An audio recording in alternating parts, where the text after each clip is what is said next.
Guys, while we're getting ready, make sure you go hit the like button and share if you don't mind. I made a community post, shared it on Telegram, shared it everywhere I could. Make sure you hit the like button and share wherever you can.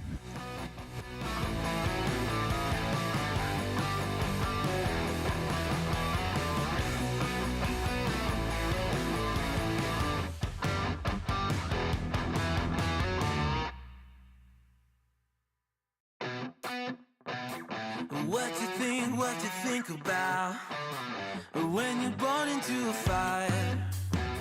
Let them burn it out.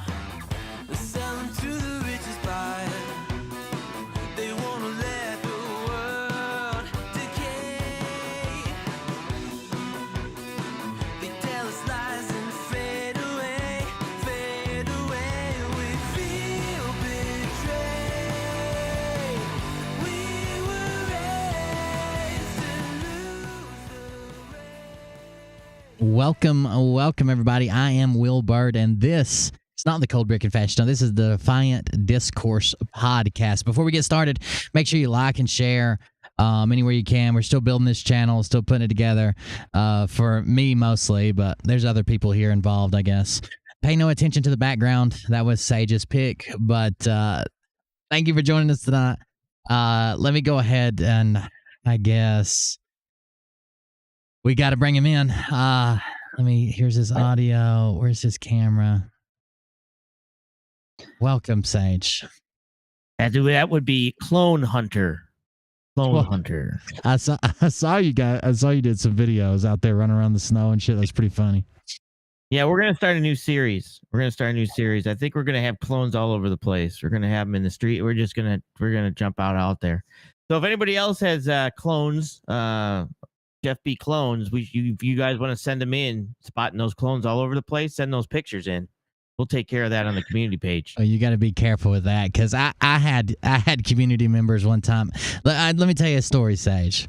By the way, we're just talking tonight. We'll drop the link in a little bit. But when I was on YouTube, I think at the time, when we would cover like random shit that wasn't grifters, I joined a targeted individuals group. You know what targeted individuals are? Well, you're about to tell me. What would that? What would be targeted? So they believe like the government is out to get them, right? So they like, and it's bad. Like every car on the interstate, they'll be driving like 70 miles an hour into 65, and they're like, 70 is not the speed limit. Look at all these people going 70. Clearly, they're following me. So if traffic keeps up with them, clearly they're following them. And then if traffic speeds by them, it's so they don't know that they're chasing them, and there's another vehicle that's going to follow them, right? So these people are like nut jobs, fucking nut jobs. And I joined one of their communities and convinced them that my wife was maybe a CIA asset and she was spying on me, and that I probably needed some help from one of these groups. So they decided that they were going to help me. The guy asked me, he's like, "How long you been married?" At the time, I was like 9 years. He's like, you've been a CIA agent for 9 years? And I'm like, well, no, I think she just recently got trained. She took a vacation by herself. And she could have been switched out for a clone. You never know. I mean, these things happen. But the whole reason I brought up this story is because I asked my followers to dress up, because this guy personally believed that he would always see people in blue jeans and black hoodies, like regular pants and black hoodies with a hood up, that were watching him with binoculars and shit. So I asked my community to put on hoodies and go out with binoculars and send pictures, like from like a long ways away or like at the traffic light from the other car, just like make pictures up, because I needed more people. And I sent them all in to him, and I was like, these are the people who are following me. You recognize any of them? But one of my viewers and her daughter got like detained by law enforcement for looking shady as fuck with some binoculars on the edge of a lake. It was like a game warden, but still, I mean, they have a lot of power in most states, like the game wardens. Yeah, game wardens are actually federal law enforcement here. Yeah. So yeah, we do too. Our game wardens are federal too. Well, we have state wardens, and then we have federal law enforcement wardens, but they have a lot of power, like in their territory or whatever. Yeah, that's what. But here they're basically after 5 years they become federal law enforcement officers, and they can be a fed. So they're pretty brutal here. I mean, down the street, the buddy of mine he's a game warden and his son's a sheriff. But yeah, they're brutal. But yeah, all I'm asking for is pictures of Mr. Potato Head. Let's not do anything that would be considered, terrorist act. Let's not like block bridges with street, long lines of Mr. Potato Man. I was shocked once I, stuck him in the snow. Actually, it all started because my wife put him up on a shelf, right? Because he used to be behind me. And as he was up on the shelf looking down at me, I said, "Oh my God, that looks like Jeff B." Because he looked like he was in his top bunk. Mm-hmm. So I said, I'm just gonna go ahead and we're gonna go hunting for clones. And we were looking for Warrior Libbit. That's a mammogram. And a mammogram. Did you say? Yeah, it's mammogram. That's not the right word. Yeah, mammogram? yeah. It was. I thought maybe you had it confused with a Pap smear. No, that's the mammogram one. And we were basically, like I said, so it ended up turning into she was just gonna come out and run the video for me. And the next thing you know, she's bringing out fall, and she's like, "Fall wants in. If we're hunting clones, fall wants in." I'm like, "All right, let's do it." And then we got a lot of more things we're gonna do with that. So I thought that was pretty funny. Why? Here's a question I do have. I thought it was funny as well, and I like the videos that you do with your wife. Like I've always said, you can tell that you guys are genuinely having fun, and that's always appealing to people. Like you can't really fake that. But I do have a question. Why you looking all Sylvester Stallone like fucking bulked up and what is going on there? That was the joke with Phil, and when he's in his shirt and shit like that. So that was the joke.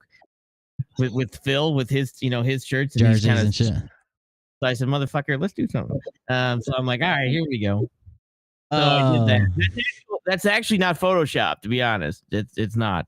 Yeah, but it's nothing like this fine specimen on the screen. I mean, come on. So I grabbed the that was actually when I grabbed the super tight shirt because he wears this bulky one. So that was a Phil shot, basically. I don't have a jersey. I wish I had a basketball jersey or something. But I don't have, I didn't have that. I had a football jersey I was going to try, but I'm like, that ain't going to work. I think do this one. I think it's weird to like I do own a jersey. I used to be a huge Virginia Tech football fan. I actually got a chance to play collegiate football, not for Virginia Tech, but for a small school, and I ended up going to jail. But I was always really into college football, and so I have one Virginia Tech jersey. It is a Michael Vick jersey from where he played there in college. But I don't know any men that have a closet full of jerseys like that. That strikes me as odd to begin with. Why does he have so many? I don't know. That's actually weird. Like I said, I've got the only jersey I have is a football. Do you remember the guy that didn't kneel? The Pittsburgh guy. Yeah.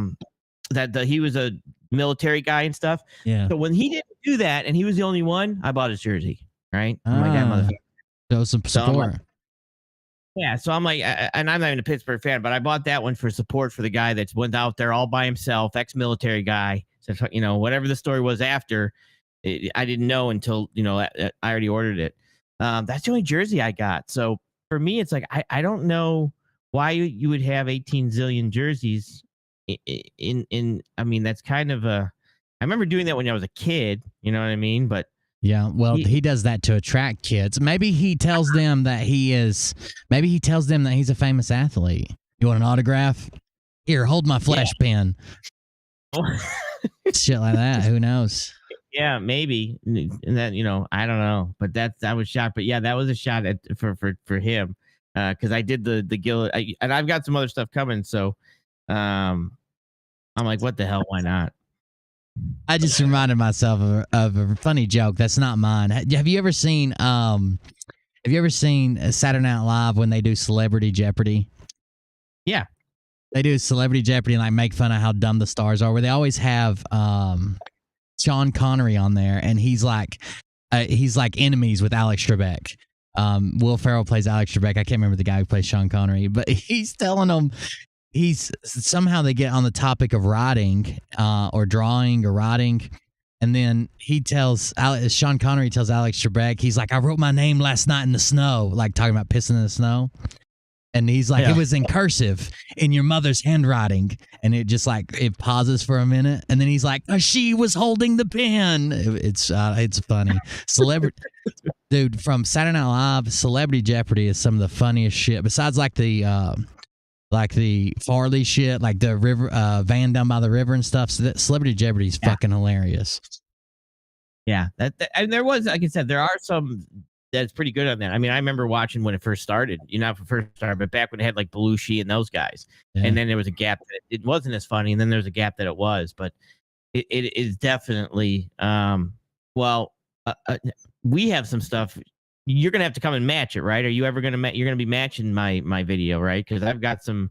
Yeah, I am some actually. options. So we're gonna go back and forth with this and keep going, but I've been tied up with the bathroom thing, but yeah, I am. Yeah, because I've got some ideas that we should, do different stuff from different things and kind of challenge, because I might even say, okay, look, I need you to go find a possible clone of in this area, and next thing you know, I might even send you some. So it's going to be some pretty funny shit, I think, between the two of us. Yeah, for sure. We can go back and forth. We can make it funny. I mean, we kind of already started it already. I've been lax on my side where I've been doing all this stupid shit, but we'll get back on it. But yeah, so that would be a good time. So if you're not, it'll be on, like this channel and stuff like that. So I always tried to do that with people. People are saying Turd Ferguson in the chat. That's Norm Macdonald plays Burt Reynolds and he calls himself Turd Ferguson. That's what it says. The pronunciation of my name is on Facebook, where like you can put in how to pronounce your name. It just clearly spells out Turd Ferguson. But yeah, we already started doing it, and I always suggested, like when I was working with other channels, I always suggested why are we not making videos where like I'll cover a portion and then I'll say, okay, if you want more of the insight on this, and this, because that's what he breaks down, go over here. Like, you know what I mean? Like, I like the videos that lead back and forth to different, even if it's playful or a research or whatever it might be, but sending people places. And I saw people in chat saying, okay, I'm going to make the leap, but it better be good. They'd be clicking your link. Exactly, and that, I think that's a good thing, because it's like you don't, and just so everybody knows, we're not talking about this at all. It's just we just did it. We just both did it. We didn't plan it. I started it with the first one, and then Will came back with a hilarious video when he wrote back, and then I did the ghillie suit with, so we have not coordinated this at all. There's no coordination. The most coordination we had was he sent me the link to the first video, and I'm like, what the fuck is this? And then I instantly made one. Like I was waiting for his to finish so I could hit record on mine. Like I was so excited. It's pretty good. So what we're doing now is just we have no idea what the other person's gonna basically do, and we're just basically going with it. Like, all right, I'll go with that shit. And then, like I said, I with the ghillie suit there, of course, the dog flipped out a little bit because I came out in a ghillie suit. But besides that was happens. One. And then I don't know actually how you do correct misspelling in Morse code, so I was a little screwed there. Yeah, so just so everybody knows, we have no idea what the other person's. I don't know what Will's going to do, and Will has no idea what I'm going to do. I just send him a link and give him a head start before I post it, and then that's it. So I thought that was pretty good. Yeah, they've been pretty funny so far. I've liked keeping up with them. Someone said in the chat that you like to cuss a lot while you're hunting clones. Is that an issue with you? It's intense there. I'm gonna have to make sure, because I don't want to get this kicked off. But it's intense. A lot of stuff going on, and that's that's not. I don't have to be my proper interaction self where I try to maintain. But it's definitely a different thing. So. And I think Fall brought this last one. I think Fall brought him doing what, and we have absolutely, she had no idea what I was doing. I just told her I got to go hunt a clone. I never tell her anything. So everything that Fall does is absolutely improv, 100%. Sure. And it's just, next thing I know, she comes out, she's bringing out, I'm like, okay, I don't need the BB gun. I don't need this. What are you doing? And I brought out the phone. And that was about it. And then, of course, the badge, because that's got to go with it. And then from there, it was just, she jumped down there. So I think Fall brings an aspect. And then, of course, me putting the Fall karate photos on there. I thought that was hysterical. Oh, yeah. But just so everybody knows, I was instantly kicked off of Jeff B's Telegram after that video. No. me out because I was in it before under my name. I mean, I wasn't a spy. Well, if I was an extremely bad spy because it said Sage News on it. It was immediately pulled off. I woke up the next morning and I'm like, okay, I'm gone. So he immediately booted me off of his Telegram. Oh dear. Yeah, he seems a little bit spiteful. You notice everybody's trying to play hands off with that document they released about me. They're all denying it. I didn't even read it. I never made it past first page. I never saw it. Right. I never had it. All this shit, like. Yeah, they get to the point where it's like I never inhaled. I didn't look at anything. I have no idea what you're talking about. Document, what document? And honestly, if you listen to that 9 minutes in that video where they address it over there on the Rhino channel, right. They're like, he says. It's almost like he wants credit. Oh, that's the shit I sent to him earlier. And Kathy's like, I don't know. It's on it. He's like, yeah, that's the shit I sent to him like 2 weeks ago. Yeah, there must have been something good in there. That's the shit I sent to. He repeats it over and over again. It's weird. And then goes to denying it. I told him, I jumped on his channel earlier because Rex called out. Me and Char went into Jeff Riddle, and I happened to be, go in right behind her, so we were both in there. And then Jeff Riddle got popped with somebody. I mean, there's no way our chat is this dumb. Somebody went into there with a legitimate, called into the show and then showed an inappropriate photo, right? Yeah. And immediately this Rex jumps on to David's show yesterday or whenever it was and started saying, hey, every time these guys come on a show, next thing you know, the bots come and all this other stuff. Yeah. So I basically jumped in there and said, dude, Char's been around longer than you've been around. He's been on Jeff Riddle longer than you've been on Jeff Riddle. Yeah. I like Jeff Riddle. I don't have a problem with Jeff Riddle. So that's not us in any way. And I basically said, did you insinuate it was us? Well, I'm not going to say. You know what I mean? Okay, then. I'm not naming no names. Right, no names. But I want to, like I said, and I'll say it here again. I fought the person who called me Antifa because I didn't agree with taking channels down at all. I don't agree with that. I'd rather have the channels up, call them out to, and what they're doing, but I don't take them down. The only one that does take video channels down was Red. And that's, like I said. Wait. You're only practicing on YouTube. Yeah. Listen, I think that they said the same thing, hey, look, you see, we're not really killing people. We're only practicing to go to war by killing these slaves, stuff like that, I guess. But either way, it's one of those things that's what it turned into. So I waited for him. He didn't come on the last show. And then I said, where's Rex? And next thing you know, he came on this show. And I said, okay, let's go in there. Sure. And then, of course, he's not going to admit that, yes, I meant you. So he's going to, girl out and basically say, I'm not going to say. Why wouldn't you say? I'm standing right here. I'm sitting right here on screen, and now you don't want to say? Yeah, there. I think, I'm saying I don't want to say because if I say his name, he's coming to this channel. But I'm already here, bro. You might as well say it. So someone in chat said I could tell when I used to watch LWN that Jeff B doesn't like to be called out. I will give Rex that. I mean, he didn't run away. Jeff B will wait for people to join, and as soon as they start talking, he'll jump out of it. He ain't got shit to say to nobody. Like he fucking disappears. He's gone. He did say there, but then he lied. I didn't name any channels. Were you talking about us? I'm not going to say. Okay, then you were. Right. So, and that was just it. Like I said, so I just wanted to say, it's not us dropping these bots. It's not us. Not. Like I said, I don't have money to spend on bots, and you all are my content. Keep giving me lol cow content. You keep talking, I keep making shows. It's fantastic. So, and that's, so I wanted to do that.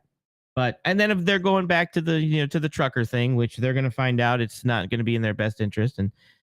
And then me and, I had a disagreement with another YouTuber over this, and it's how we interact. So it wasn't a disagreement where it's, a throwdown fight, but it's, we're both very, I don't get it. I don't understand the thought process into, and maybe I should, like, what would you consider domestic terrorism?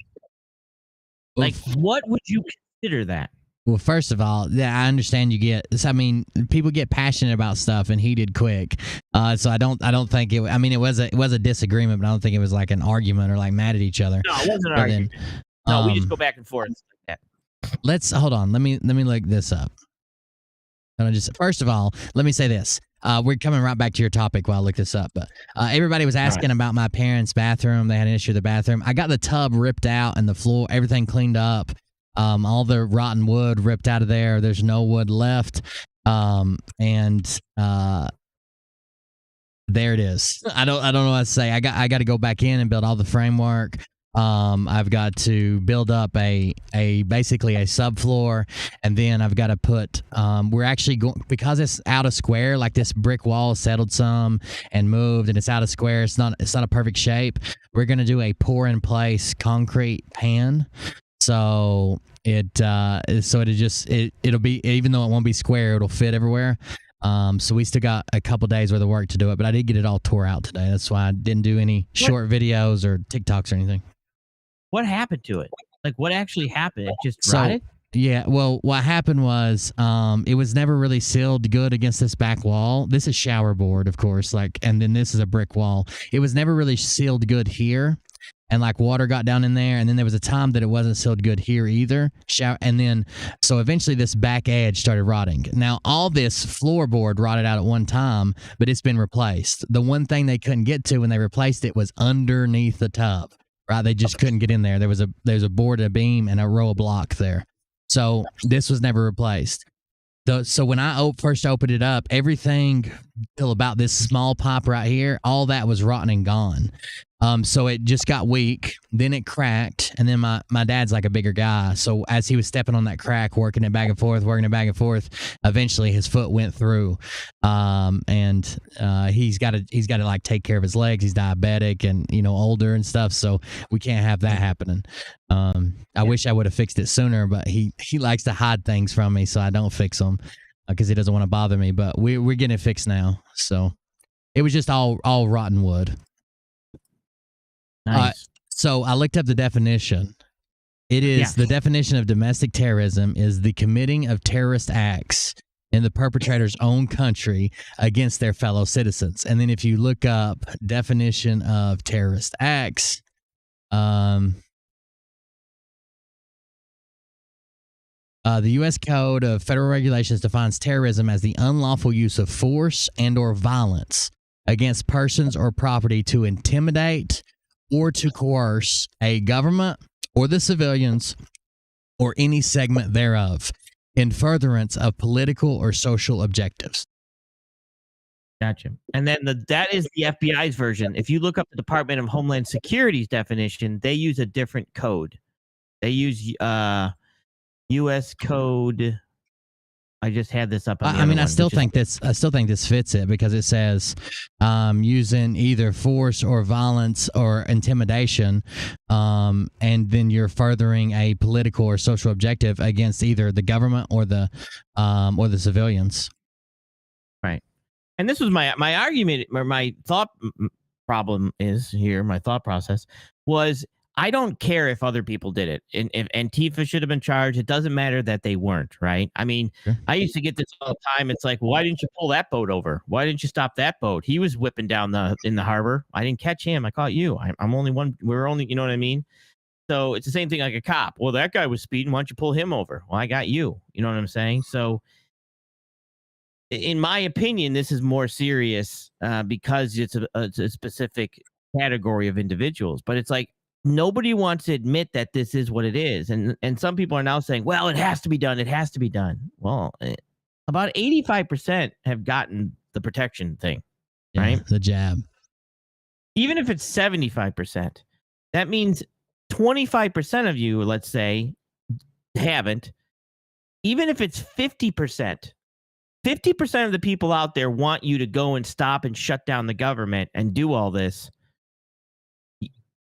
What gives you the right at this point? You're literally going to stop people from getting food and medicine and goods and supplies and things like that. It's gonna cost people their lives, I think, in the end. Well, the problem is it's if nothing at all, and I pulled this off Drudge, inflation, if you were to go to Drudge, it's on the. Wait a second. We got a celebrity in the house. Native voice. Welcome. No. Rolling out the red carpet. Once a month, he wants to do our show. We're only allowed to have him. He's a bad negotiator. So he negotiated with his wife, and his wife won. So we only get him the first Tuesday of the month. So that's all we got. So he's gonna have to either work on his negotiation skills. Here's what you do, Native voice. I've been through this. Don't go to your wife. Go to your wife's boyfriend. And then you'll get all the extra time you need. He'll tell you, take all the time you want. I'm good. I'll handle everything. I remember where the tip jar is. Did you pay the internet? Because I need my Wi-Fi so I can be candy crushing. That's how you negotiate this. See, that's where I think you went wrong. And see how we can help you? See how we can help you, Native? Mm-hmm. I'll have you in a divorce in 2 months. But we'll get him on the show every Tuesday. That's right. I don't. So someone just said, but seriously, what else can they do to fight the mandates? Well, the U.S. government's backed off of it. We're not talking about Canada. We're talking about in the U.S. But the U.S. government's backed off of all of them except for the healthcare workers. I do think there needs to be some type of coming together of healthcare workers. I think it's ridiculous that they've backed off everybody else's. I think companies like Carhartt are ridiculous that the government come out and said you don't have to. Carhartt's supposed to be, I know there's other woke companies that I could complain about. Carhartt's supposed to be for like blue collar workers, the regular man, the regular this, the regular Joe.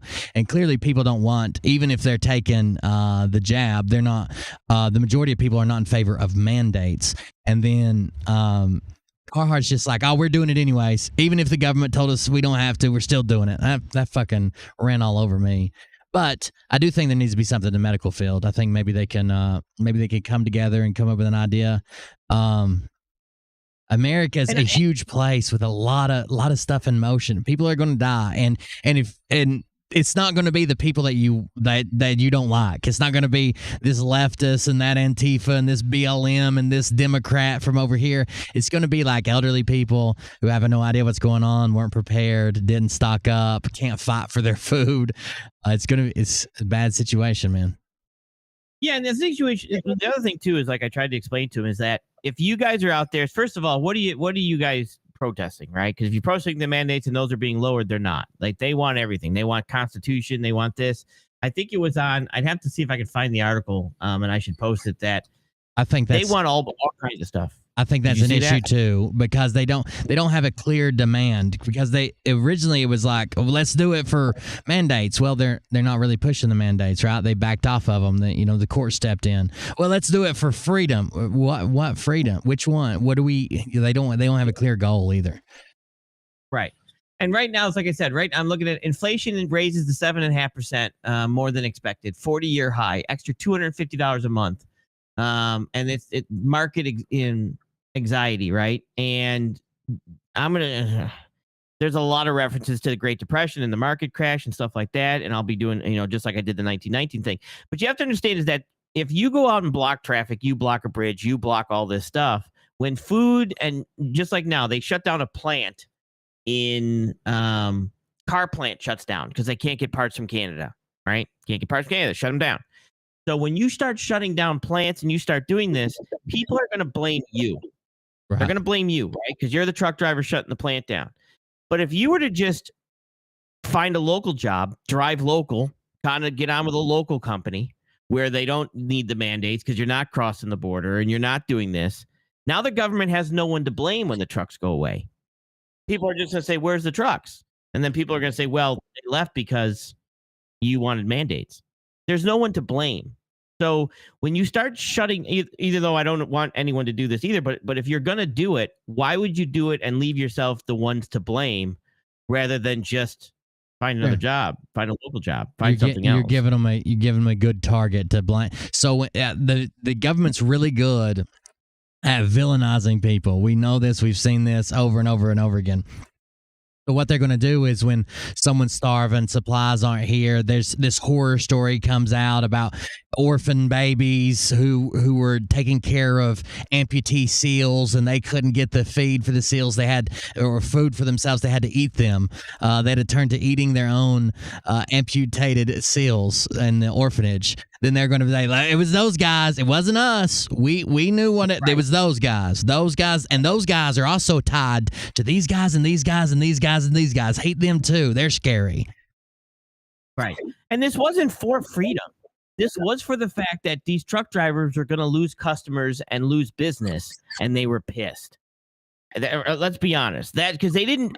These mandates were fine until they said, look, you can't cross the border. You can't come back. So they were going to lose business and lose money because they were still masking the kids. They were still masking everybody else. Everybody had to still do all this stuff. So it turned into freedom because that's when people started donating. Because if they would have went and said, look, I'm doing this because I'm losing a customer and I want money, they might not have got $10 million in donations, right? That's the truth. Now it turned into that, but it didn't start in any way until the Canadian government said you can't cross the border. And right now, Canadian drivers are making mega bucks crossing that border with as much business as we have. It's a lot of money. So I know a lot of drivers that they're going to keep rolling because they're going to make more money with these guys shutting down. They'll be in demand. Could be in demand. And this is where were you guys when kids were getting masks? Where were you guys when, I mean, I don't believe the kids need to be masked. In regards, I'm not, because their immune is out of all the records, I don't even think they can get it. It's like 0.00000 something craziness for them to get it, right? Yeah, well, they can, but there are a lot of them are symptomless, and the 0.0000 is deaths. None of them hardly ever die. A lot of times they don't even have symptoms at all. Like their immune system is insane. Something that'll put me down for a week that the kids don't even notice. Like they catch it and then they just keep running. That's what I meant. That they're gonna, they're just gonna move on. And I do understand, well, they're going to get it to the older people. I understand. But at some point, there is actual training where people will wear masks to allow less oxygen to go in during certain exercises. Sure. But they don't do that. It's not an exercise you do constantly. You know what I'm saying? It's not something you want to be wearing constantly. Yeah, I've seen them do it for like high altitude endurance training, like these endurance runners that are going to run across somewhere near Mount Everest or whatever. They'll deplete their own oxygen to make it simulate like a lower oxygen content. Right, but they're adults. Sure. They're not developing. And it was their choice. No one made them do it. Right. So this is stuff like that, that's the stuff that has to be handled, and it's not. But like I said, this is all the stuff that I don't know. I don't know what they're thinking. I think I think maybe it's a tag along thing, man. Like since I've been alive, I'm fixing to turn 33. Just since I've been alive, I've probably heard hundreds of times like, "Oh, this is it. Truckers are shutting it down. They're going to do it. Country can't run over them. They're the ones really in charge. They're going to do this. They're going to do it." It never happens. It's the same thing as these weird gas boycotts everybody used to talk about on Facebook. And the idiots would say, "Hey, we're doing a gas boycott on Friday. Make sure you go Thursday and fill up." Well, then what did you boycott? Like you buy extra gas on Thursday and you'll buy extra gas on Saturday, but Friday you're just not buying gas. You think that makes a difference? If you're still burning, you need to drive less. But I think they got caught with their pants down because they've threatened. And I know there've been some strikes and shutdowns and shit, but as far as like a big nationwide type deal, and any time within the last 10 years, 20 years, they got caught with their pants down. And Canada went Canada. I do that as a joke, and I did it on by accident that time. They got caught with their pants down because Canada did it, and then they're like, "Oh, me too, we're doing it too. We're going." Paul was screaming, "I'm going to go to my state's capital tomorrow. I'll be drifting this truck sideways across the bridge." Right. I'm going to get to all things. And this is the funny part too, right? I think this is hysterical. unfortunately, I punish myself once a day and listen to stupid stuff. And I listened to them talk about that they were going to be on the news, right? They're going to be on the news. They're going to get this news channel and this news channel. And when they want to get Diamond and whatever her name is, I can't remember. I'm horrible with names. A Diamond and Silk, and we want to meet this and this and this. And I'm thinking to myself, you are seriously going to put the ex-meth guy driving a truck with no teeth, can barely talk, with a 6th grade education, and that's your representative to go and talk? We have a different idea of the word ex or former, or we have a different understanding of ex-meth guy. According to him. According to him. Okay. Will that work better? I got you. All right. According to him, are you serious? This is the one that you're sending as the leader of your party here? The news are going to tear him up. I mean, and he's going to be the next, Mike Pinane, like Mike Pinane's news interview that made it all the way up to Leto. It's just, what are you guys doing? What are you doing? Yeah. I don't know. I would like to see exactly what their demands are and what their plans are, because they could really throw us into a crisis real quick. And I'm not just saying that because it can, it'd be detrimental to me. It's going to be detrimental to everybody. Like, it's going to get bad quick. But guys, stay stocked up. If buy what you can. Don't panic buy and starve out your neighbor. But if you need to stock up some extra stuff, do it. Go get some extra food. Go get some long-term storage. Anything in a can's good. You don't need these like My Patriot Supply and shit. They offered me a sponsorship, but it seemed like a ripoff to me. But you don't need that shit. You can just go to Walmart and buy canned goods. You can buy rice. You can buy dry goods. You can buy shit like that and put one together a lot cheaper, as long as you've got room to store it. Yeah, there's stuff you can do. Like, here we have a co-op purchasing thing, right? Whatever they have. Where you could actually get like 6-10 cans, you know what I mean? Like big cans and stuff like that. Like you can buy through the co-op. So do that. You are a socialist. According to who now? So cooperative systems are a socialist staple. Are they? Oh, then I guess I am. Actually, no. We use a farmer's co-op, but yeah, that was just joking. But yeah, socialist countries actually form their they want most of their corporations to be co-op in the so like the people who use it also own it. That is a staple, but I know what you're talking about. A co-op. We use the farmer's co-op too. Yeah, I thought that their co-ops were government though, right? No. It is strictly owned socialism. It always slips into communism because socialism doesn't work, and then the government has to come in and save them. But socialism, it's actually owned by the people who work there, and the people who use the product. Oh, that's okay. So that's where my confusion lied. Was because I'm almost used to full communism. So the socialist thing, I just like, yeah, whatever. So I kind of blow right past. It always turns into full communism, anyways. Got it. Eventually. But yes, we do have that, but no, it's a I'm not a Patriot. I know there's others, but I was not a Patriot Supply dry food type stuff, because a lot of stuff, like I said, being vegan, I can get fruits. Besides that, they didn't do the other stuff. But get something, canned goods, stuff like that, because worst case, it doesn't happen. And the government's outstanding and they nip it in the bud and you're fine. You can eat the stuff. It's still food. Sure. Yeah. But you wouldn't believe the shit that we've lived on before. Shit that the fucking expired date's already gone and shit. Some stuff without even labels. I mean, when I was a kid, we used to, as people, we would, like in a time of need in a small town, people always bring like food, or they'll bring shit like that. Like if you have someone pass away in your family, like everybody shows up with casseroles. It's just something that happens. Well, when it seems like when someone gets injured, people show up with food, but it's not like prepared food. I remember as a kid, we would get like my mom had to have surgery on her wrist one time, and then people just showed up at her house with a bunch of canned goods, shit without even labels and stuff on it. That shit stays good forever, and it's like if you rip off all the labels, it's like a surprise. It's like a little game you can play with yourself. Pretty fun. Guess the canned good. Just a canned good No, cheese? you just eat it. No, that's not ravioli. Nope, you're wrong. That's sauerkraut.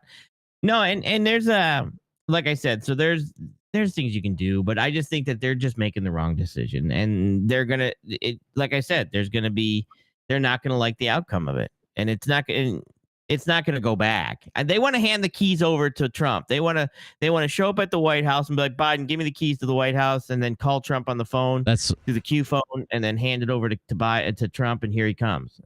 I think they're starting to come to the realization that that's over. That's what I'm afraid of. So we had that article where they were tying the Q people to the trucker rally. Right. And the Q we watched the Q people tie themselves to it. Hell, there is not a single fucking thing that's went on within the right wing movement that Kathy H hasn't tied herself to and become a fucking general manager of platforms and vice president of alliances when in logistically phrased. Like, she's crazy. She ties herself to everything. So what I'm afraid of is they're going to fly under the banner of, well, we don't want these mandates, and we don't want this, we don't want this mask, and we want better wages, and we want whatever they want to say their goal is. But what their real goal is to somehow reinstate a president who's not coming back, and then that anybody who supports them gets tied up in that same crazy narrative. When you hang out with crazies, when you support crazy, you look crazy. Right. And that's the other thing too. That's all right, Rudy. I think Kathy H has been casted aside by everybody she absolutely knows, and she is extremely to the point where just anybody, if she can be with at this point a part of anything, that would at least make her existence worthy, because I think she's at that point. And this is unfortunately, that I'm not a doctor in any way, but that's going to be a lot of people are going to end up, and then eventually that whole thing's going to be gone, and you're going to see a lot of mental people crash and burn. Because what happens when there's nothing for Kathy to be in charge of? What happens to her? I don't know, man. Right. It's probably not going to be good. No, right? She's the person that needs to be able to do that. And once this is, because like I said, now you're at a point now where you're admitting, they're admitting that it's not coming. You're not getting Nassar. I don't know how long Phil can hang on to it. How long do you think Phil can hang on to this? As long as those checks keep rolling in, as long as it's been that beneficial for his time. I mean, he's making probably billions of time his investment, because he's making $15,000 a week on this stupid gold pyramid scheme or whatever, a silver mine pyramid scheme. Like, he's making so much fucking money. I thought he may have, at first I thought he's going to make a bag and then he's going to disappear. But then as soon as he kind of settled in a couple months ago for like the long haul, and I saw what he's going to do, he's going to try to build an empire and still get out before the pitchforks and torches show up. And the pitchforks and torches are coming. I know this. He knows this. Some of the people that have left him know this. There's going to be people that are very upset with the narrative that he's lying about. But it's a timing. It's a timing thing. How much money can I still make and still get a flight to Mexico before people can find me, kind of deal? I don't know. That's a dangerous game to play. It is, and I don't know how much more. It's like Jeff B, right? How long Jeff? I guess allegedly, because of course I'm kicked off. But Jeff B posted that he supposedly went down to the Fed building or something, right? Yeah, is that what it was? The local federal building to translate some documents. Right. Why would they call him? Why would they bring him in? Dude, there's been software, and I put a video on my thing that there's been software that will translate. You can hold your phone up to it and it will translate documents. It's an app. Surely not. Surely there is. Nah, I wouldn't lie to you. I don't believe you. Well, you'll have to read the article, because according to Jeff B, they needed to call him down to translate documents because why? And then he was in a Zoom meeting and translating these documents and what they say. Why in the hell would they call him? Well, I don't know if you didn't hear this or not, but they needed somebody to translate some documents. Did you miss that part? Yeah, but there's software for that. Yeah, the software is called Jeff B. Oh, I saw the same thing, and I'm thinking, what? You just take random one-off call. First of all, how are you getting paid for this? Like what are you, because you have to be on a government payroll somewhere, and getting put on a government payroll is actually a big deal, right? It's like the federal government paying out money. They have to allot where every dime goes for. They might lie about it, but someone's at least keeping track of it and keeping a second set of books. How are you getting paid on these sporadic adventures where one day you're translating paperworks, and then the next day you're going to retrieve ballots in a C-130/C-17/C-130, and then the next day you're out on a new mission down in Mexico. How are they keeping track of you? How are you getting? I've seen the shape you're in. It's not great. Neither is mine. But I'm also not saying that I'm 007 out here. But how is any of this working? You're just sporadically coming back randomly with a medical discharge. I don't believe it. I don't believe he's going to translate papers. No, and the issue is that, first of all, I have to sign NDAs for companies, non-disclosure agreements, where I can't even tell, and that's not even government stuff. I just signed one. I just signed one yesterday. Yes, thank you very much, chat. I was actually, I don't think I've ever told you guys this, but I was picked for it's called an Amazon Preview program. And basically when Amazon comes out with new Amazon Prime stuff, I get to watch it and then fill out like surveys for it. And I just signed a new NDA yesterday because they had me watching something. It happens. Yeah, you have to sign NDA. So you can't talk about the stuff. Oh, I was this and then I was in a Zoom meeting. I'm pretty sure that would break his NDA, right? Don't tell anybody about this. And here he is breaking that. And if he's still working for the government, then he's got to be an informant. At this point, if he's doing this Q stuff, he would be an informant, right?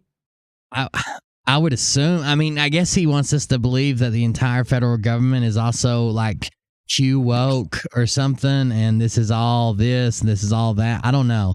So the federal government that he's going against is also paying him to go down and translate documents. That would be an informant. That would be him faking, right? Isn't that kind of?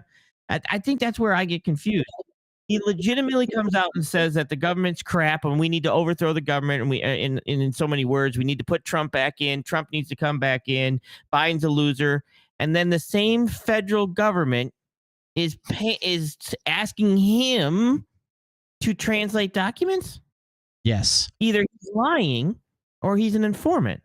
Well, I get. He also believes that Trump, the military, is secretly in charge, and maybe that's why he's been called back. I don't know. I do know. I do remember the good old days where when someone called you a Fed, everybody fled away from you. Not you're like, tell us more about your federalism. It's very weird that he's clearly a Fed, still working for the Feds. They're like, give us some of that juicy intel. Right. I just find it weird that I don't know if he even understands the concept of his stories. If I'm going to make up a story, maybe I should say I'm a Fed and an anti-Fed. Perfect. It's like, what the hell is wrong with you?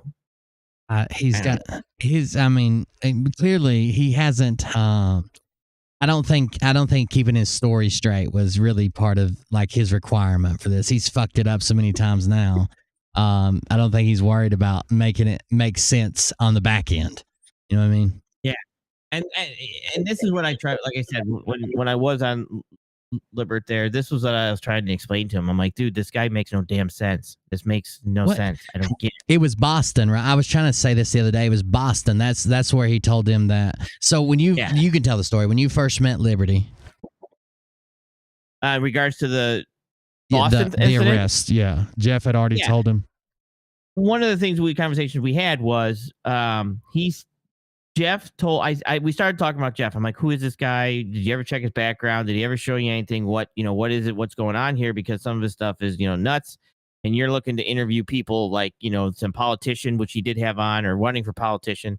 I'm like, you can't have people like this on and then have you don't want to be an Alex Jones and then try to bring people on because this will be used as a reference to hurt the person that's running for office. Sure. You know what I mean? If somebody wanted Alex Jones, they'd be like, dude, this guy wanted Alex Jones. You really want him running for office? Because, those people need to make smarter decisions. If they're not smart enough to choose what platform they go on, then they're probably not smart enough to run whatever they're running for. Right. Right. That's why I started asking about Jeff. I said, some of the stuff he says is just nuts. It's crazy. Have your background check and stuff like that. And it went into, Well, he said that Obama's going to get picked up on the 8th. Right. He told It him to was watch to be watching for it, to be watching for this to happen. Watch for it. That's when he's going to get arrested. It's already done. It's a done deal. He's talked to his peeps, and it's going to happen on the 8th. And I'm like, well, that's not going to happen on the 8th, because I'd be shocked if it does, because dude's heading to the climate thing in I can't remember where it was, in Scotland, I think, or wherever the heck it was. He's got an appointment to speak at the climate 26 summit. He's like, no, that's Jeff's gonna say, and I'm like, well, you know what? Ask you, see if Jeff even knows that this dude's going to on a plane and flying out. And then he came back. He says, well, I mentioned to Jeff that about him leaving. I'm like, well, what did Jeff say? He says, maybe they're gonna pick him up when he gets off the plane over there in Glasgow. I'm like, dude, why would any law enforcement is not going to wait until the dude goes to another country when you've got all the backup and all the support in this country? They're not going to go to another country and cause that type of ruckus, like arresting an ex-president in somebody else's country. It ain't happening. Mm-hmm. Oh, I know, but that's what Jeff said. I'm like, yeah, all right, whatever. I'm just letting you know that it ain't happening. You know why that blows my... First of all, that's like a 101 how to start a war. Arrest a sitting or former U.S. president in a foreign country with no forward, no anything. You just arrest him. Second of all, right. That kind of blows my mind, because I've heard Mike from Liberty Warriors say multiple times, like, I'm smarter than the average person, and I'm no idiot, I'm pretty smart. And he likes to brag a lot about how smart he is. And then I can almost wrap my head around this stupid ass excuse where Jeff's followers in his Telegram and on these shows say, well, he didn't say that. Yeah, but he insinuated all the way up to just saying it and then let you say it. But they'll say, well, he didn't say that, so he wasn't wrong. I can almost understand that. But Liberty is getting the unfiltered. So when Jeff B comes on and says, I would pay very close attention to Boston maybe this week or next, what he told to Liberty on the show was, watch Boston. Obama's getting arrested on the 8th. Like, come on, right, dude. Like, Liberty should be the one that's raising hell and saying, you were fucking wrong, but I got to protect my audience. I got to do this. But instead, he's just watching those numbers roll. But he has more of a calling. Like, he has more to stand on to say, no, this is bullshit, and he still doesn't. Right. And that was, like I said, and I don't know, I don't understand what it's like. How do you not see this? Like, dude, it's like, I'm like, dude, I can't bring people on. I can't bring the people I want to bring on. Like, we interviewed the guy from the Epoch Times, right? I'm like, I can't bring him on your channel. That's not going to happen. It's not with this stuff, and they wanted to bring on all kinds of people. And I'm like, yeah, right. Good luck getting them. Because of this type of stuff. So to me, it was just, like I said, I don't know if Jeff B doesn't understand some of the stuff that he's talking about just doesn't happen. Like, there's no need to bring you in to translate at a Fed building. There's no need. Yeah, like we can't use the internet, or like we can't use you can't tell me that they don't employ translators. Like, Jeff was the last one they had. And by the way, the number of languages he speaks keeps going up. It started at 3.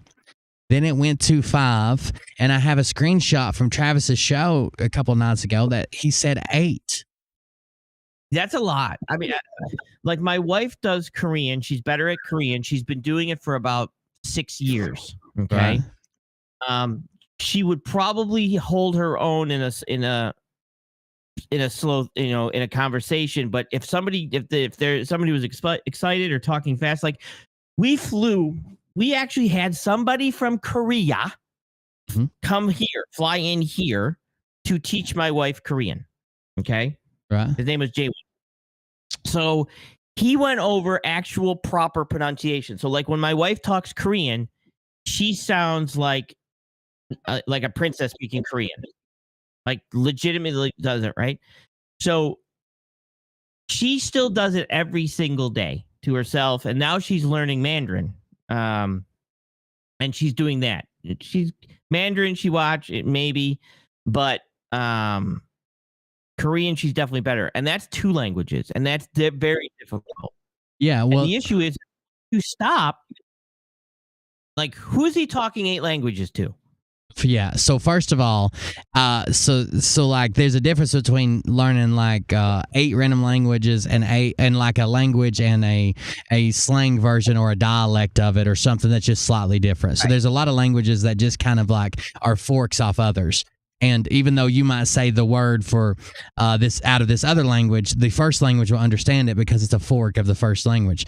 And then staying up, like you said, one, you're just going to run out of fucking room to keep 8 fucking full languages within your head. Right. It would be like every time you went to get like a bottle, you would have to say it in all 8 languages in your head to keep up with this. You're not going to be able to do it. And then the last thing is he is not practicing it. If he's not practicing it, I don't know what the fuck he's gonna lose it. Everybody does. Right. Maybe, and that's the other thing too. Learning a language isn't just about learning the language. It's proper pronunciation of the language. Right. Mm-hmm. Like the hardest thing my wife actually did was learning how to actually pronounce the words like a Korean, not like an American. Let me ask you a question right quick. I always heard that one of the best ways to learn a language was like immersion, like just going in and like being with Koreans, and you have to figure out how to ask for. Is that how did your wife learn? Yeah, so a lot of things that she did is she got some stuff like it's called Pimsleur and stuff like that, and she got the hang of it. And then she did what's called there you can get a foreign exchange thing, and you can get that. And then we went and visited some Koreans. We met online, and then we flew a Korean in, and he stayed with us for a month. And this is why I don't watch American TV. The only thing we watch is pretty much Korean TV. That's all we watch. I don't speak Korean. I read subtitles. But so. For her to learn this, that's all we're watching is Korean. That's why we don't even watch American TV. That's why Fall's constantly talking about Korean TV, because that's all we watch. Korean and Mandarin type shows. Like, I don't remember. The last show I watched was Better Call Saul, and that's about it. Before that, it might have been Breaking Bad. And after that, couldn't even tell you. So 8 languages. Did he maybe speak it at one time? It's possible, depending on the languages. But to speak them like fluently is something different. Do you think? Like, show up, jump on there and say it. Jump on somebody's channel and start. I'll tell you what. If he speaks Mandarin, I'll let my wife listen, and she'll tell you if it's at least, legitimate decent Mandarin. So Atsuko said that her pronunciation was beautiful. Do you think he confused? First of all, we got another celebrity in the house. Hey, Miss Blue Moon, you can email me whenever. I was just wondering if you still have money, you're still doing good, I guess is the way to put it. You can email me whenever. Do you think this was suggested in chat? Do you think he confused languages and fast food menu items? Ooh, that's a possibility. Maybe he confused languages with restaurants. Like maybe he eats a lot at a Chinese restaurant and he feels that that's one, and maybe he eats a lot at an Italian restaurant. So maybe it's not the languages, it's the restaurants in which he goes to, because you could have, I don't know if there's a Russian one, but you could go to a Korean restaurant, a Chinese restaurant, an Italian restaurant. So there's 3. What else we got? So, real quick, let me explain this to chat. There's been studies that show, even though some people, especially kids who traditionally learn bilingual, they have a special part of their brain that's like activated. That's for like language and picking up those skills to where they can. That's why they used to have. I don't know if you guys remember the commercials with Muzzy would teach you a different language. It was like this big fuzzy looking bear thing that Muzzy would come on and teach you Italian or Spanish or whatever, and you ordered the videos. Kids are really good at it. But as far as adults, one of the best ways they say to learn is immersion, because you've basically got to survive. You're going to learn food, you're going to learn water, you're going to learn basic things, room and board, hotel, and eventually you'll just keep working on it, and there's no other option. because even if you learn well traditionally and with books and everything else, you can still get tired. You can still get burnt out. You can still, if you're living in that country and no one speaks English around you, or you treat your house like that, so you don't watch anything in English. You guys don't speak English. If you're really immersed in it, there's no other choice but to learn the language, or basically die or be silent. So people, even if you're good at traditional book learning, people still seem to perform better when you just go to a country and you have to survive because no one speaks English. Right. And that's the other thing too, because remember in places like Korea, and I'm not sure about Japan, maybe she might be able to tell you, English is a language that they have to learn, right? So they have to learn language. So they obviously learn Korean and Japanese, but they have to learn English because English is the world language. I remember when we went to visit our friends in Baltimore who were Korean. Their son name was Hosu. He could read English. Like, he would just read English, and we're like, holy crap, I can't believe he can read that. And his mom's like, he has no idea what those words mean, but he can read them. You know what I mean? Like, he literally could read them, but he wouldn't know what any of the words were. But it was shocking to see that he could read that many words in English. But again, it's another thing too, is once you start young age, it's like you said, it's almost like something turns on in the brain and says, hey, you need this, learn these languages. Yeah. Right? Like a software program opens up and says, hey, we're gonna do this. As you get older, it gets harder. It gets harder to do that. Harder. So I could be wrong, but he does a lot with RT. So I'm assuming maybe his parents are Russian or something like that. So he might speak that because he's definitely got family that are Russian, and he says he has, I think he said he had an uncle or a great uncle that still travels and like spends time in Russia, like goes back. I think his parents are probably natural born citizens, but maybe a generation before that came from Russia, right. And his uncle still goes back there and celebrates holidays and travels, and he's the one who sent him the picture of the ATM that said notes and started such an uproar. And everybody's like, yeah, it's in the States. Finally, notes, which they are. But this particular photo, they're like, oh my God, it's here, Gasara. And then like 3 weeks later, Jeff slipped up and accidentally revealed it was an ATM in Switzerland that his uncle sent him a picture of. Like, he just let his chat run with that stupid ass narrative and look like idiots. Well, that's why he wanted to let that thing run with yours. And that's why I even said on David's show, because I even said to David, we didn't light you up, David. We lit up Jeff B, because Jeff B was the one who wanted this to run. Jeff B was the one that the paperwork was given to Jeff B by whoever.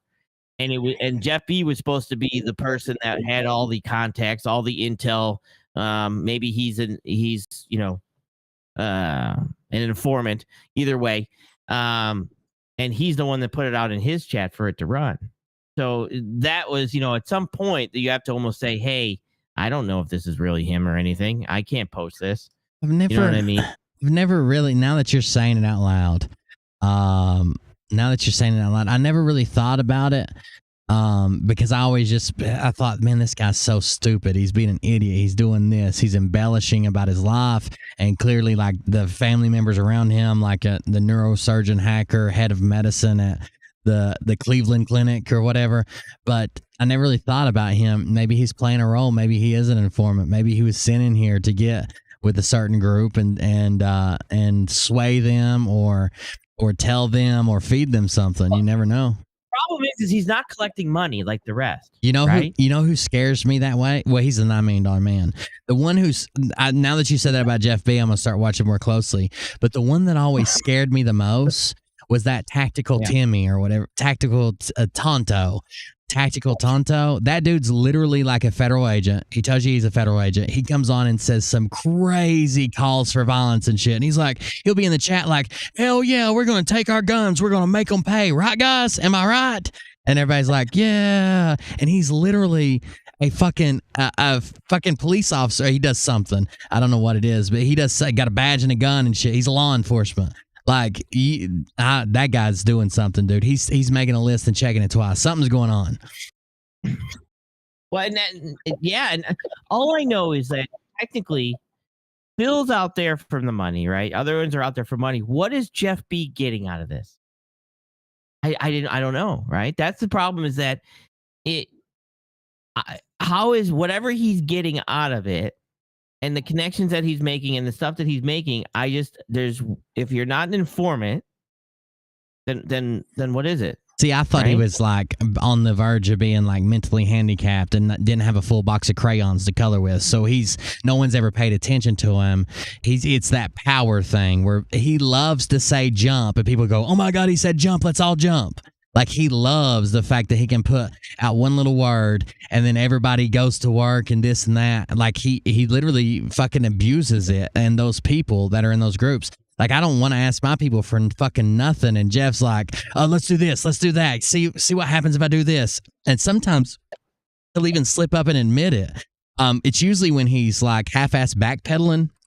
He'll say, "Oh, I put out something on my Telegram knowing it was bullshit or knowing it was wrong or not, just to see what would happen."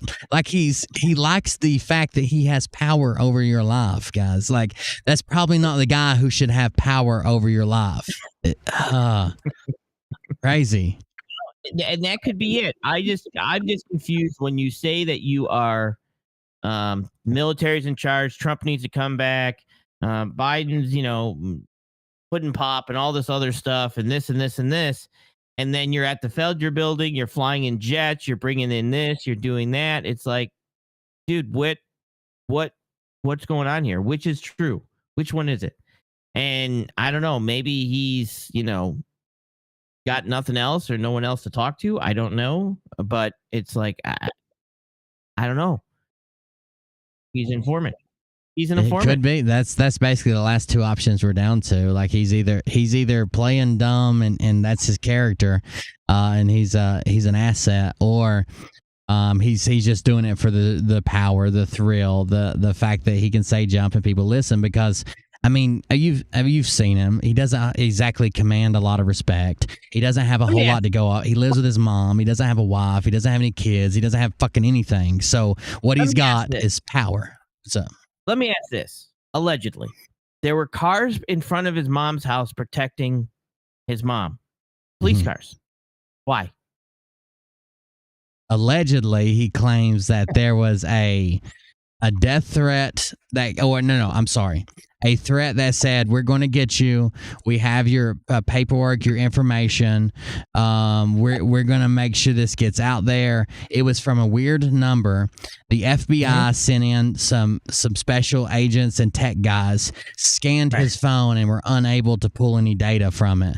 So instead, they put a 24-hour a day, 7 days a week tail on his mom, his home, I guess. Just mom. Huh? Not his sisters, not his brothers, not any other family, just not him, just his mom.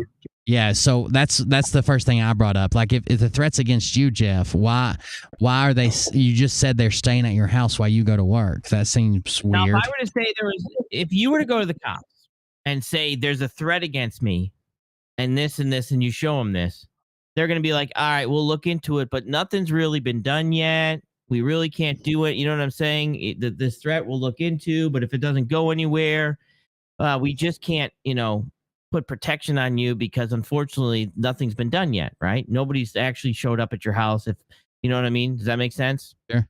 It's not like somebody that you can put a restraining order. It's an anonymous threat. Right. All right. It's an anonymous threat. If everybody who got anonymous threats got police protection, there'd be no police out there. So either you're either still with the government or you're an informant. Or your mom is. Either way. Yeah, so they would protect their asset, of course. So Correct. like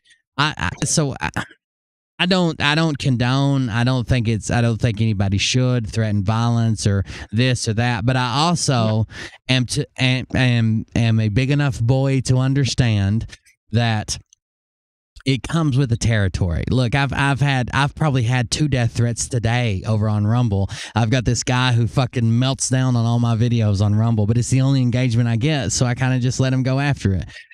It just comes with the territory. It's not this big huge deal. And those people who, now I don't want you to do it. I don't want you to make those threats. I don't think he should have got those threats. I'm not asking anybody to do it or saying it's okay, but he had to know it was coming, and people should have expected that it was coming eventually. I'm surprised it took that long with as many shows as he goes on and says stupid shit.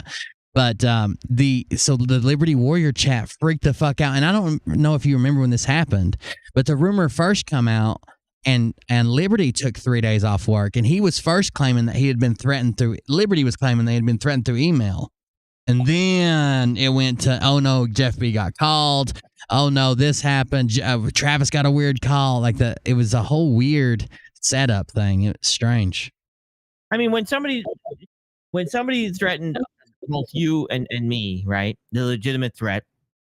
I went down there and said, hey, how do you want to handle this? Well, we can fill out paperwork. We can do this. We can do that. Or at least it's on file if something were to happen or if anything else gets worse. That's pretty much it at that point. Now it's on paper. Now it's recorded. Now there's evidence. Now there's a paper trail, right? That's the first steps of that. So it's not like you're not going to get in any type of trouble at all, but there's that paper trail. Now we have some more paper trail to chase things down. So to me, it's like either you're an informant or you're a Fed.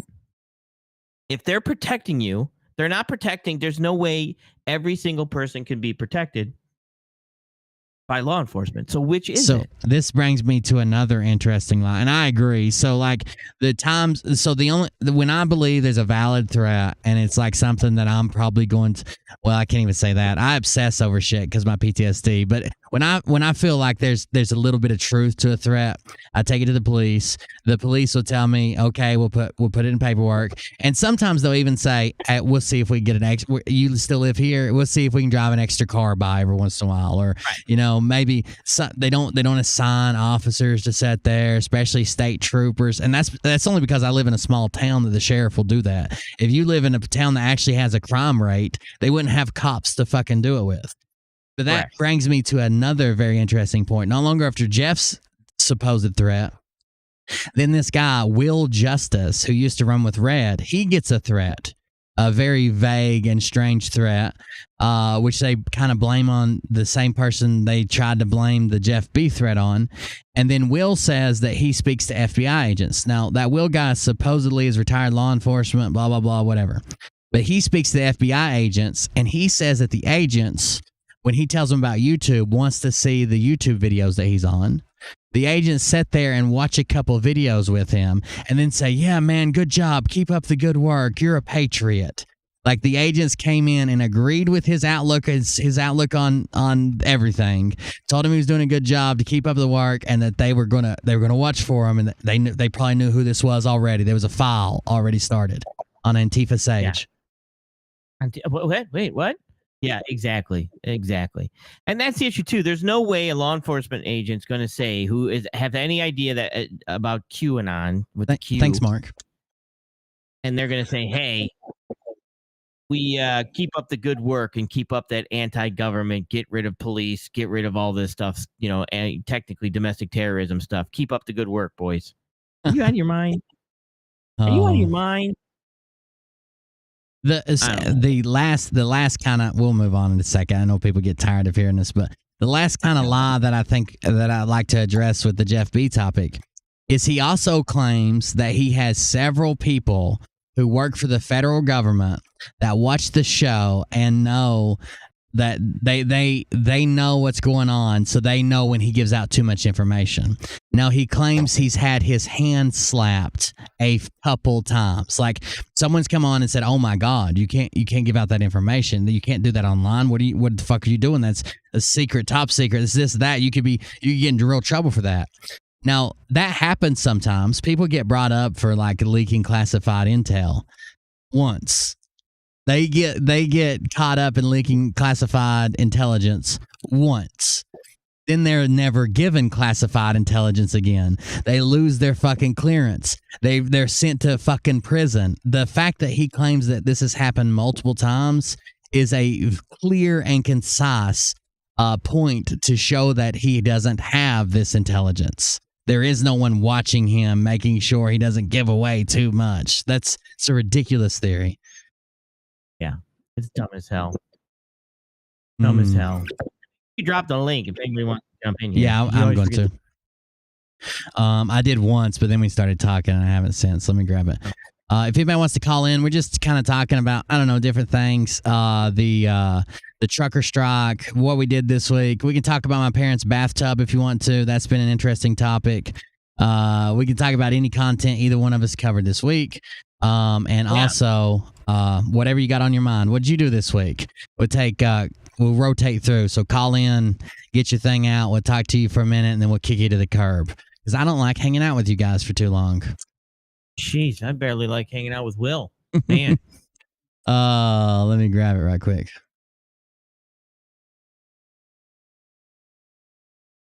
Drop that in there. Open. I'm typing up a thing that I can copy paste. Yeah. So we lost one of the horoscope video, just so everybody knows, for fall, because I figured out, if anybody maybe knows this or doesn't know this, but if you use iMovie for a Mac, it actually saves all of the videos that you do. Even though you delete them, it saves them. I didn't know that. So I've been doing videos and my hard drive filled up, and I had 25 meg left in a 1 terabyte hard drive, and I'm like, this is ridiculous. So I ended up switching computers and doing this other stuff to finally figure out what happened. And what happened was my hard drive filled up because I wasn't deleting the movies that I was doing or the videos out of iMovie. How many videos do you think you had on your hard drive? Oh God. Well, you know me. I mean, I was doing mine, falls. I was doing DDPs. A shit ton. A lot. And every time you edited one. So is it the project file or was it the finished videos? No, everything. So anytime I added a clip to it, anytime I added a picture to it, everything went into the iMovie media folder. Now, is that something you checked, like an autosave or something, or were you clicking? So like my editor, of course, I'm on Windows because I'm not, a vegan or whatever we're calling it now to be politically correct. But when I close mine, it says, do you want to save this project file? Do you want to save this completed project? And I have to click no on both of them if I've already saved it, or it will save it somewhere. Does yours do that, or does it just save it automatically? No, mine just saves it automatically. Us vegans, we just do stuff automatically. So it must be something with our diets. But basically what happens, because we go regularly too. So I think what happens is it automatically just drops it in there and saves it. Yeah. I don't know. The one I use, this is a feature of it. I actually had to turn this on, but I found I had no idea about it. I actually saw it on a TikTok video. The one I use, I have a lifetime license for Wondershare Filmora. So basically I paid I think I paid $300 for it, but I get every update for life. Like it's, I don't ever have to pay again. I hate the subscription shit. But the Windows Movie Maker sucks. I know the Apple one's actually pretty good when you first get it, but the Windows one sucks. But what it does is while I'm editing a project, like every couple minutes, it'll overwrite a file and it keeps 3 of them. So every minute, let's say, minute 1, it'll save 1 file. Minute 2, it'll save file 2. And then minute 3, it'll save file 3 of the project. Then on minute 4, it'll overwrite minute 1. And then at minute 5, it'll overwrite minute 2. So it keeps 3 continuous backups running. So if I delete something or mess something up or purge something and it goes into autosave mode, I can still go back and go back and grab those or whatever I did in case, or let's say I had the computer shuts down. I've got 3 different files that are probably uncorrupted, at least one of them, that I can grab back up and finish editing, which is cool. Yeah. Well, I'm now running Adobe Premiere, so I'm going to try that also. Damn. That's that big. You got them deep pockets, bud. No, dude. Here's how you do it. I got this from Tap. Go in there and tell them you're a student. Like your son's a student. You can use his name. And I got all of them for $19 a month or something. Yeah, so when I was a student, I had the package where it comes with everything. Illustrator, I need Illustrator back, but it came with everything. I actually had a torrented copy and I had a torrented copy, and then somehow I ended up somebody gave me a key for it as well, like a key that worked. So I was able to download the real copy and use the key. But the last time my computer went down, when I was still at the old studio and I had the bad hard drive and crash on the computer, it deleted everything, and I can't remember a 16-digit key. Like, are you crazy? Yeah, I think what I'm gonna do for my I'll tell you what I'm gonna do for somebody just popped in. I don't know who it is, but I'll tell you what I'm gonna do for my memberships. I think I'm gonna go live when I do my videos in the morning. Sure. I think I'm gonna go live, and then if you're a member, you can be in the chat, ask questions and stuff like that. But if you're not, you'll have to wait for the replay. I think I'm gonna try it. I'm gonna try that. That's cool. Let me add. This is Mark. Hey, his first time calling in. What's up, Mark? Hey guys, good to be on the show. Hey, how's it going, buddy? Yeah. They can. Oh, by the way, they can hear you, but your camera's not on. But welcome to the show. What's up? Well, it says it to me. But Well, anyway, I don't show it on the show. Just wanted to tell you and Will, or you and Sage, I really appreciate what you do. I enjoy your show. I follow y'all I can. And I want to talk to you about your dad's shower. I do that for a living. Yeah. Perfect. Yeah, man. Let's do it. Have you checked the Sluter system? The Sluter system. SCHLUTER. It's a German system, the best shower ever made. I have not, but if it's some, I'll write it down right now. If it's something I can look into, I absolutely will. Yeah, it's after I replaced about 5 of them at my expense. Yeah. You want to find a way to do one that showers do leak, but if you can fix one to leak to the drain, sure. When they do leak, everything leaks to the drain. I promise you, it's a great system. It's a German-made system. Well, if you're on your way to East Tennessee, just swing on in there. He doesn't live far from me. Sluter shower system. I will check it out, man. Hey, I wanted to ask you: is Carolyn said something about she just fell in the garage? Is she okay? Well, yeah, kind of, sort of, Will. You know, she has a problem when she watches your show. Something about alcohol and things like that. You know? I've heard tell about that. Tell her to calm. Don't be falling down. I don't want her to get hurt. She fell a while back and messed up her face or something, didn't she? Yeah, but that wasn't from alcohol. She has a bad leg and she fell in the shower. Man, it was a mess. No. Yeah, that sounds bad. I'm actually looking up that system too. So tell Carolyn I hope she's okay, and I'm looking up this system. I am going to check it out, man. I appreciate that. Yeah, it's a great system. I got one in my personal house, and that's the only showers we build. Once you use one, you'll never use anything else. What's it run about, money wise? I'm sorry, what? How much is it about, money wise? You can get like a 3-foot by 5-foot shower pen system, not counting your hardy backer, for about $550, includes your drain and all. Yeah. $550. That's what I'm looking at. $540 at Lowe's. I think that's about what the size theirs is. Theirs is the pan. It's a common pan size. I think it's like 34 by 48 or something like that. That's what size shower theirs is. Lowe's does carry them, but you know it'll have a center drain, and it's got your membrane waterproofing that goes over your concrete board. I see that. You have to buy your thin set. Be sure and buy the white thin set. I don't think the name of it. They're about $26 a bag. Right.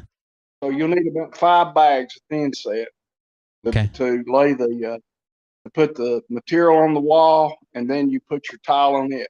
Okay. And are you going to lay the tile yourself, Will? Yeah, I probably will. Well, see, so like I never kind of fully explained this. The place where my parents live is actually an apartment that is owned by my brother-in-law's family. So everybody's like, well, make the land. Well, it's kind of like a family deal. Like we're all trying to help out. We're all trying to keep it going because they get a cheap place to live on their fixed income. So this weekend, my brother-in-law will be out here too, and he'll be helping me as well. As long as I can get it framed out and ready to go and the drain in place, that's probably what I'm gonna do tomorrow, and then he'll be here this weekend.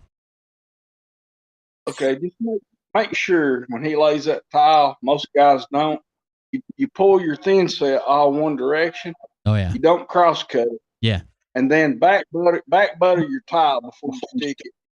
And use the new system. It's a clip, so you don't have any lippage on your for tile. Sure. Yeah. The little wedge and clips that keeps everything level. Yeah, for sure. Yep. Okay. Well, appreciate you guys. Love you. Keep doing what you're doing. And I'll support you all I can. God bless. Yes, sir. Thank you for calling in. Have a good night. Absolutely. Calling in. Bye-bye. Mark calling in with some shower tips. Let's start a home improvement stream, Sage. I'll just go out and mount the phone, and then you guys can watch me struggle to stay focused all day. Yeah, let's do it. I'll live stream that. I'll narrate it, and I'll host that thing, and we'll I'll do polls and take bets if you're going to be able to get that, handle that situation, or if you're going to bitch and scream and throw something and break something. Absolutely. We'll see if we can get to the bottom of it or not. Thank you for calling in, Mark. I appreciate it. I hope Carolyn's all right. She I just seen when I saw his name, I thought, damn, Carolyn just said she fell in the garage. Hope she's all right. Yeah, but we should do that. But yeah, here's what I want to do. So Tuesday, we got a couple options. Maybe we should you should do. Can I do a poll in this chat? No, I can't do one in this chat because it's not my chat. Either way, I can run a poll. What do you want? Tuesday, I have a game to play, or we can find two other people and do a think tank thing. So the game I play is I bought was conspiracy theory trivia, and I'll figure out how to do that and include the chat. We'll bring some people on. I should call Craig DeHunter. Is Craig DeHunter in here? If he is, he'd be the one for that. We could find some conspiracy theory people. Conspiracy theory or another round table. What did you call it? Either think tank or conspiracy theory trivia. Tuesday. That'd be for Tuesday. And this is just for this Tuesday, right? Yeah. Think tank. Native can do. We're going to do a think tank once a month with Native, right? Yeah, once a month. It sounds like it's going to be the first, and then Prepper Tribe says he'll jump in anytime he's available, but he has stuff to do too, which I understand. And it's tough to snag people. Like unfortunately, you don't have lives, so we can do shows all the time, but other people allegedly have things to do. All right, I think we got that going. So the poll's going. If you wanna vote, guys, I'll let it run for a minute. But I think somebody jumped in. Let me grab them. I guess this device needs to connect. Whoever is connected under the name that starts with an M, you have to give permission to your browser. It looks like the problem is. But let's grab Hawkeye while we're getting that figured out. All right. What's up, man? What are you doing, boys? Living a dream. Hey, how's it going? I'm doing pretty good. I saw you on Chaotic, and I stayed on there for about 2 hours talking people off the ledge of conspiracy. Oh no! Yes. Oh my God, it was crazy. He was talking about Chaotix. He's a decent guy. Like I like. Oh, he's a great guy. And he was talking about a couple things. One, the mayor of New York was saying cracker, and he used to beat their asses as he moved up the thing. And then about Joe Rogan. And I kind of explained why Joe Rogan is great. The reason why Joe Rogan's show is so good is he doesn't interview people. He just has conversations, right? He goes back and forth and has conversations with people. And that's kind of what they're trying to stop. They don't want us to have conversations. So I kind of jumped on his for a little bit and then jumped off. And then as soon as I saw Hawkeye come on, I ran like Jeff B. And I had to cut off. So it was I actually had to take off because I was then had to start swapping computers. But yeah, he's a decent guy. I could actually ask him to have him on the show too. Sure. Yeah, it might be nice to cross-platform. He's a really good critical thinker. His wife's an attorney. He used to work for the court systems. Yeah. He's very articulate. Just a great all-around guy. Yeah, I think I'm going to ask him reach out because I want to be on his show, and I think I'm going to reach out to him and bring him on our show and kind of interview him and possibly bring him on for different think tanks and things like that also, if he's interested. Yeah. So I've done, I haven't given you my resume, I'll probably send it, but I've done everything in my life. One of the things I was a CFO for $37 million floor covering company. So when you talk about this Sluter system, we used to sell that all the time. Sure. And we had about 15 tile crews. A lot of the guys built all that stuff by hand. they built all their shower pans by hand. Yeah, So yeah. we had rubber membrane, and they would, you know, the concrete is only partially set when you pour it in. Right. You know, it's very dry. Yeah, yeah. Very, It's very hard yeah, mix. it was very, very, very fun to watch. For sure. good. I It just looks like bought you've got some. a I just bought some membrane. It comes in you can either buy it in a pre-rolled, or you can buy it by the foot. And it comes in at least at my Lowe's, what they have it in is 5 foot wide. Then you can get any length you want. They have probably 400 foot on the roll. But I just bought a piece of membrane. That shit is definitely waterproof. It's thick as hell, man. Oh, it is. It is. It's rubber.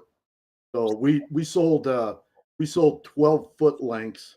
Yeah. And I think there was 400 foot on a roll. Yeah. It's a big ass roll of stuff, but yeah, I'm just trying to get them so like, not to be grim or anything, but like if my parents are older and this is like an apartment, so we want something that'll stay there, of course, for them as long as they're here. But this has always been like this apartment they live in. It's always been kind of like the catch-all emergency apartment. I think everybody in my family has lived in it, and most of my brother-in-law's family, except for me, I never lived in it. But like both my sisters have, my parents have twice. Just when someone needs a place or in between houses or whatever, there's we need it to last the years. So I'm pretty sure we get something in there and take care of it. So what was it originally? Because I don't see any floor joists that are extended. But So was they an all area that was they were all rotten out. So it was a fiberglass pan that came up and went behind the shower board. Has that weird lip on it that makes it like a shingle. Right. Well, there was plywood and all the ply from this big. You can see my cursor moving. Basically, everything on the other side of this should be a 90 and a drain here, a center drain. Everything Yes. past No, I that, know exactly. everything towards this brick wall here was gone. I mean, like if it was there, I could put my finger through it by just like poking straight down. Like it was just rotten. It had gotten water behind it and wasn't sealed good. Then it got the crack in it and only made it worse. Everything was rotten. But luckily, the floor that you can just barely see with this vacuum hose here, this floor, Yes. everything towards there's a bed over there. This is the bedroom. Everything that way has all been replaced. They just couldn't get underneath the tub to replace any boards underneath there. So everything else is replaced. Nice. A little bit of green. Going to use a little bit of green lumber for the deck on that. Oh yeah, for sure. And then we actually got you can't see it right here, but when they replaced this flooring because it's like direct to concrete, they put down a barrier, and then we're gonna put a barrier here and overlap them and probably heat seal them, and then use some good lumber on it and get it all sealed up. And hopefully it'll last as long as the apartment does. I hope. Nice. But what's that on the right-hand side? It looks like block on top of brick. So this is on the right hand side. It's all this size block, but there's no shower board back here. It's painted with epoxy paint. The shower head's on the opposite side. So this is just this block right here it's at a weird angle. But this brick is in front of a block wall. These were two walls that were built back to back. So you're seeing the edge of a cinder block wall right here, and then you're seeing brick on the other side of it, like a brick facade on it. Yeah, So. yeah. It just looks weird. Yeah, It's two block walls, but yeah, I see where you see the cinder block there. But it's two block walls back to back. I think it was probably an addition when they built the other side or whatever. What's that 4-inch line? Is that a vent? 4 inch is drained from on the other side of this shower board here. It runs over to the bathroom with a toilet and a sink in it, and then you got a supply line and a 4-inch drain over there. Yes, sir. Nice. Yeah, we'll get it fixed up. I had to warn everybody because I've been making like short videos and like daytime videos and stuff, and obviously I can't do that when I'm tearing the on the shower down. That looks nice. You got it cleaned up at least. Yeah. Ready to go. Yeah, finally, it was a mess, man. All that rotten wood. Some of it had already turned into like basically potting soil. It breaks all the way down back to dirt. Yeah.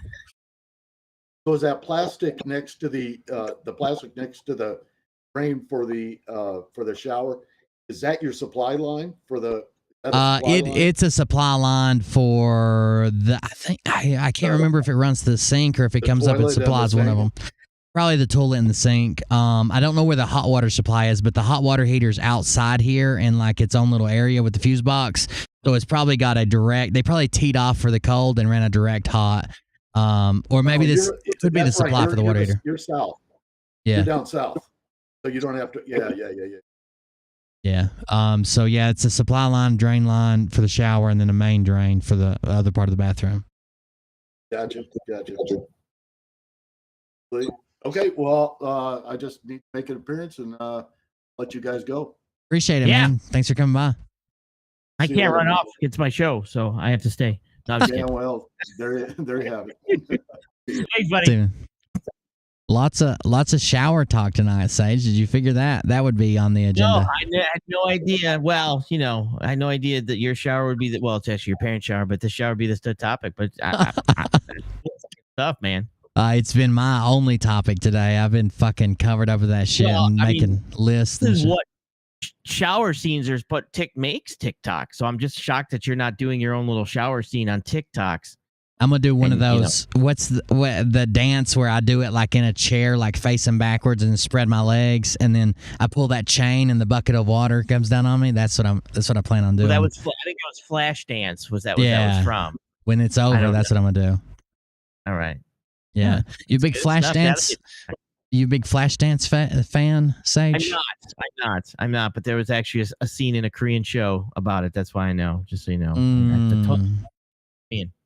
I don't know about it. Guys, make sure you vote in the poll. I'm getting ready to close it. This is your last call. I'm getting ready to close it, and I'll let Sage know what it says. But we can talk about something besides showers if you want to, Sage. I don't want to bore you. I don't want to feel like I'm holding you hostage. You in a shower? I bet you that's a big topic on in the Telegram and stuff. So let's go with it. I guarantee you they're already running with it.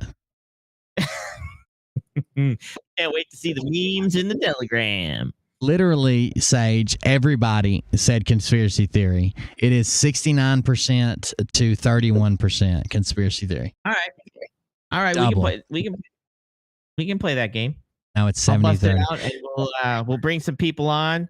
Maybe we'll do it either like Who Wants to Be a Millionaire, something like that. But I'll make some rules. We'll include the chat, and sure. I think her name's Bonnie, that does a stream that's kind of like Liberty Warrior adjacent or whatever. She plays a game on her stream that is she plays with it's like a music guessing game. But the way she plays it is like one question goes to contestant, then one question goes to chat as a group. So like me and you could play, and we could also ask chat and then say like, okay, you guys got a minute to come up with the answer, but you gotta count on them not Googling it, I guess. But right, that's the problem, and that's the issue. So can't Google it, can't cheat. That's right. Somebody said shower comms very sneaky. Yes, we are draining my mom and dad's swamp. We are draining their swamp. I'm thinking about doing a point system. Either bringing somebody on and saying, okay, here's the question. And then, you can do 50-50. You can do a call in or, but you lose points per se, something like that. So I don't know if I'm going to do bring somebody on and do like, a little round table with it. But I definitely want to get the chat involved. I like doing the polls and stuff like that with the chat. Yeah, polls are fun. Hey, do you still have snow? I do. Okay. No, I just saw it. I didn't know how recently it snowed. We hadn't talked about the weather lately, and then I saw in your video you looked like you had quite a bit of snow. I was actually in shorts today for a portion of the day. It was 60 degrees here. Yeah, it warmed up. It's like I don't know what it is now, 40 or whatever, but it's definitely some snow out there. So I need to thank God because I actually fell in the snow running that thing. I was gonna do a jump, but it didn't work out. I just fell. Never as cool as you think it's going to be, is it? Oh, Warrior Libbet's clone is quick. He's quick, and he got away. Jeff B's not so quick. I was able to snag him. He couldn't get away, but Warrior Libbet is quick. Well, we'll see about that. I did like. I have been discussing this topic and thinking about it. You mentioned it earlier, the Joe Rogan thing, man. They're full on labeling him like a far right, crazy extremist, and all he does is talk to everybody. And most of the time, he's so fucking fence sitter, it ain't even funny. You know what I mean? Like. He basically caters to the guests he has on. Like very few times have I seen him buck a guest. He's usually just like, oh, I didn't even realize that. Oh, I thought this, but now you're saying this, and just kind of goes along with it. And if the very next guest disputes that guest, he does the same thing. Oh, I didn't realize that. I was actually told this, and they just go through it. I can't believe the way they're trying to label him as like an extremist and needs to be shut down and shit. That's crazy, dude. Yeah, the only thing that he will buck is if you're anti-marijuana, because he's pro. He'll jump on you all day long. He jumped against Ted Nugent on that and some others. Crowder about that. But the issue with him is he's having conversations. That's what he does. He has conversations. Right. Sitting by a campfire type conversations, and they don't want conversations. So because within conversations, people start to think and use their brains again, and the last thing they want you doing is using your brains. Right. Open dialogue and debate are both healthy. So so I used to like study debates. I've done like debate reviews and stuff. And like back when political debating was huge on like Twitch and shit, we did it. We covered it. I've been on a bunch of panels. But debate is actually one of the best ways. Once you have a semi-firm grip on what your stance is, then you use your stance in multiple scenarios and see if it lines up morally, to make sure you're not just making this out of some type of bias, but it's an actual stance you want to take. And then you go out and debate it to prove how thorough it is, to prove how good it is, to prove that you should be believing it. It's not just like, oh, they're being mean to me. Debate is an actual fucking tactic to shore up these thoughts and morals and the way you guide your life. You're right, and that's what this show is supposed to be about. Like, I would love to debate either Ben Shapiro or Crowder. I'd love to debate them on some, just because to me it's a challenge, right? It's a challenge. I think I can take them in a couple subjects, but that's what this channel is supposed to be about. People are supposed to come on and debate. They're supposed to come on and have these conversations. Now, little did I know that they're all talk. I literally thought some of these big talkers would end up at least coming on the show and going, with this type of debate. I was wrong. They only debate when, they're on their channel, and that, they like to just hear that echo chamber situation. And this is what, like I said, so what Rogan does is has conversations, and these conversations is just open conversations with people. It's not aggressive. It's not anything like that. And that's what they don't want. They don't want debate. They don't want conversations. They don't want back and forth. They don't want that. Absolutely not. They want their narrative put out and everybody trust it. No one question it. No one go in. No one think logically about it. Right. There's people in the chat saying, "No, I like conversation, brother. Debate. You don't have to like debate. You don't have to participate in debate. But it is a proven tactic. Unless someone's trying to pick your stance apart, it's not easy to prove a stance, and not easy to prove it's viable. And you take your scenario. So let's say we start talking about lowering the drinking age to 16, right? And you have a stance on lowering the drinking age, and the reason you say we shouldn't lower the drinking age is because they've got these people have diminished ability to make choices, right? They don't run out the rest of their choice. They don't know the consequences. They don't know this. Well, then you have to go in. Well, what about people that have just diminished thought patterns? What about people that are like mentally retarded? What about people that are special needs? What about people that have had traumatic brain injuries? What about veterans that's the way they go to therapy? They all have. If your theory is we shouldn't let 16-year-olds drink, and I'm not advocating for underage drinking, I'm just showing you how one would work, but if your theory is we shouldn't let 16-year-olds drink because they can't make these decisions safely, well, then neither can these people or these people or these people. Does it line up? Is it morally sound all across? And that's the way you can really solidify a stance that you want to take and be able to defend it. And the other thing too is there's sometimes in debate you might be pro-life, but you now have to go against that. Sure. Here's your topic. Play the devil's Go advocate. ahead. Right, you have to be that devil advocate. Can you do it? Like, in a like for me to debate, let's say Ben Shapiro, I know he's pro-life, right?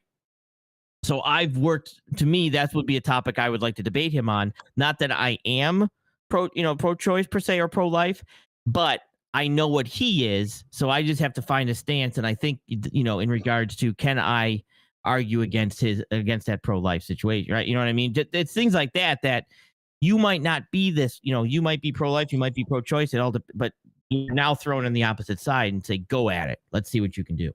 Absolutely. Yeah, those are fun to debate too. Even if you all believe the same, just someone pick the other side. There's actually some very good debates on YouTube about different things. There was a time where like the edgy meme lords were like debating, not for the actual stance of, this is gonna be hard to wrap your head around, but listen. They weren't actually advocating for this thing, but they were trying to come up with a good sound theory for this rather than just it's bad. So they were talking about adult acts, but with minors. And the reason they were debating it is because if you're going off, they don't have the thought process to go through and think about the consequences. Well, neither do people that are mentally handicapped, and we don't regulate their ability to have sex. Or are we going to start going into every person who doesn't have above a certain IQ and telling them they can't have sex? Or if you go off, you know what I'm saying? Like you got to have a stance for that. And like the internet kind of blew up around it because they're like, oh my God, this guy's debating that pedo or Play-Doh guys are good. And that wasn't the point. The point was, can we find a reason to defend this other than that's bad? Like, because that's not a good theory to be able to defend. Oh, it's just bad. And you can't use God. You can't use, I just think. You have to have some type of sound logic for it. Debates is actually really healthy. Absolutely. Like I said, that's what we were, looking to do here and have different topics and things like that. But, and then, like I said, I'm not going to win every debate. I didn't plan on winning every debate. Actually, I probably would. Either way, it was one of those things that's what the goal was here. And you scared everybody off was the problem. Everybody was ready to come, and then you scared everybody off. And then you had Travis running around saying that you would mute everybody, and that you were scary, and you would control the narrative and force people to be silent because you don't believe in free speech. I remember you sabotaged your own channel. That was David. David said that because the problem with David was I didn't want, when somebody's trying to say a point, you can't go whoop whoop beep bop beep beep whoop beep bop beep beep as somebody's trying to get a point across. So I'm like, hey, if that's your plan, I guess I just mute you and allow the other person to talk. And David had a problem not being able to, sound like some type of weird robot. I don't know what the fuck noise you just made, but I have one of my speakers near my phone and it unlocked it. Wait, what the fuck combo was that? What the fuck did you hit there? That was actually my secret code that I learned from years of working with pineapples and coconuts on how to dial a phone just with my voice. Is that one of the 8 languages you speak? It is. Telephone. Tell a friend. Telephone. Yeah, I speak basically digital telephone. Tell a lie about where you've been. You're not even playing along. You can tell a phone, tell a friend, tell a lie about where you've been. You don't know that song? I don't know the song. That explains a lot. It does. It explains an immense lot. I feel like some of you have never heard this song and it shows. I am literally been studying telephone login for years now. That and Klingon. Years. I got both of them down. I can actually dial Klingon's phone. From Earth, you say? From Earth. Damn. I saw it while we're talking about stupid shit. I saw a comment today that kind of hit home, and it said, the longer I watch Beer Man, the more I watch Beer Man, the more I feel bad for Mariah. And that was it. That's the only thing they put. And I've been kind of mulling that over for a while now. I'm not sure what they were getting at there. I thought somebody in the chat said that, Sage, you're not going to live rent free in my head. What do you got? And my response is, well, it's an empty space now, so you have nothing to offer me. But I was just trying to. That was something that was the first time somebody said that to me. I'm like, okay, you're not going to live rent free in my head. I'm like, well, it's an empty space. I think it's funny when they literally out of nowhere bring us up, accuse us of something, say something stupid, and then say, "But we live in their head. They don't even talk about us. They don't do that." Listen, I'm the channel that covers that shit. That's my genre. Anytime you bring it out, it's out of ordinary. Like you are the one that is fucking fixated on it. Idiots. That you can't let them know. You can't. They can't wrap their head around it. It's rough. Did somebody beep in? They did, but they must have immediately bounced. I think Carolyn's been trying to call in, but it keeps saying the same thing. She needs to connect to devices. So guys, when you call in, you have to give permission to your browser, your phone, or whatever to use your microphone and camera. If you click don't and you call in, it won't let me connect you. And then if you come back in, sometimes it saves those settings. So you have to go into your settings and remove those save settings, which kind of sucks. But can't believe you didn't know my song. It's called No News by Lone Star. No, I didn't know. You a big country music fan, Sage? A little bit, but I haven't. Like I said, to me, we don't go anywhere, so it's not like I listen to the radio or anything. So we're not in the truck. Right. Well, this is old as fuck, dude. Is it? Yes. So he's talking about his I guess his girl didn't tell him something. He says she could telephone, tell a friend, tell a lie about where she's been, send a pigeon, send a fax, write it on a postal stack, send a signal up in smoke, tap it out in Morse code. This should be your anthem. I'd prefer a bad excuse to no news. So the problem is that for me, like I can actually, I have a decent singing voice, but I can't remember the damn lyrics of songs, right? Where Motion's the opposite. Let's just say she's the opposite. And Fall, well, he's just nuts. So it's actually, I'm not that's the problem I have, is I'm not very good at remembering the lyrics to songs. That's part of it. I'm really good at so the only music I listen to is like music popular when I was like in high school, from freshman to senior. That's all I enjoy, because that's when the music was like the biggest part of my life. And then I switched over to like podcasts and streams and this and that, and I just don't know any other music. I don't really enjoy it. Let me grab discernment files. All right. Hey, what's up, man?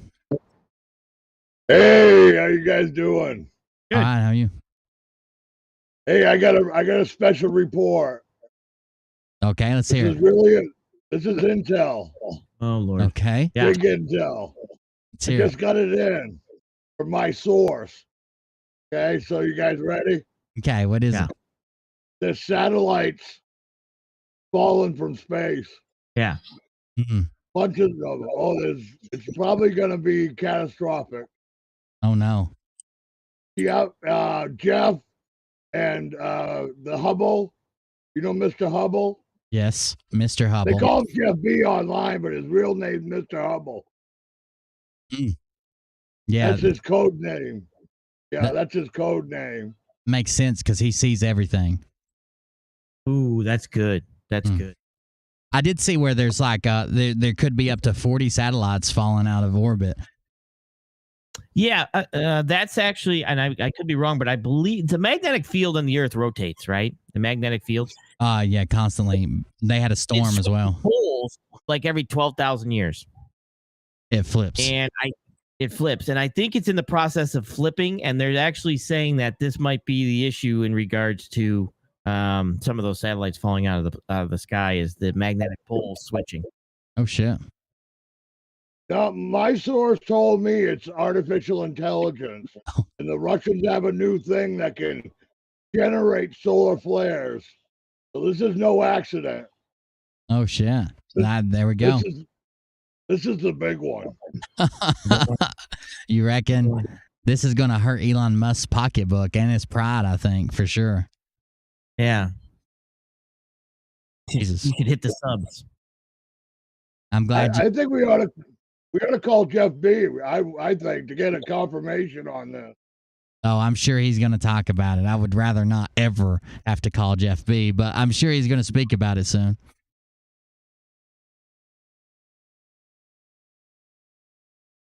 Yeah, if Jeff one of the people on my speed dial, pull the trigger. It's that image, you know. I just kind of I get a little nauseous, you know, and I just hate. So when I see that image, it kind of makes my stomach roll a bit. Sure, I wouldn't doubt it.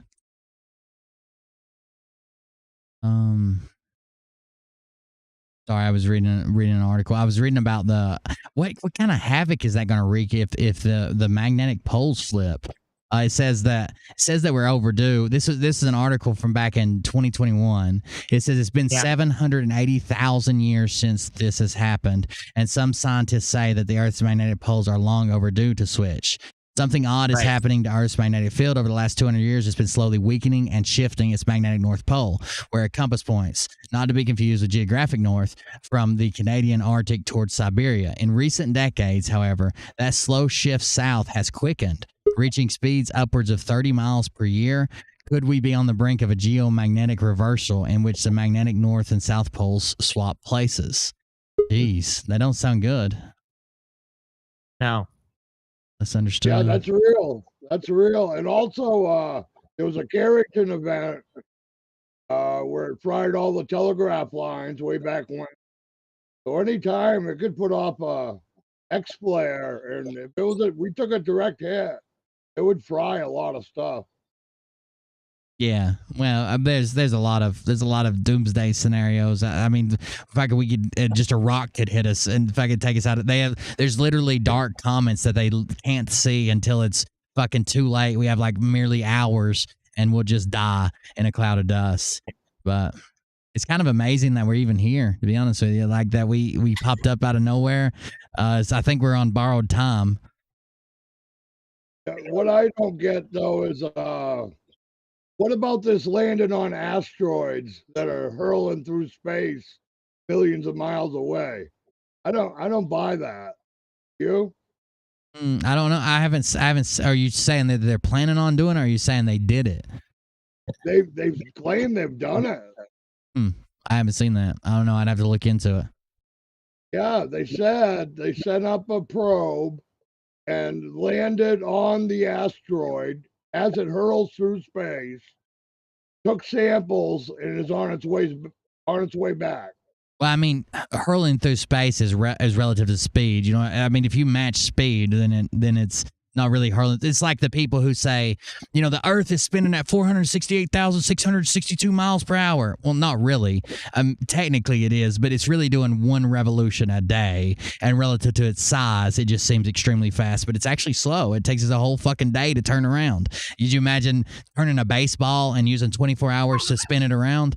I think if they match the speed, it shouldn't be too bad. You know what I'm saying, though? Looking like a sniper, right?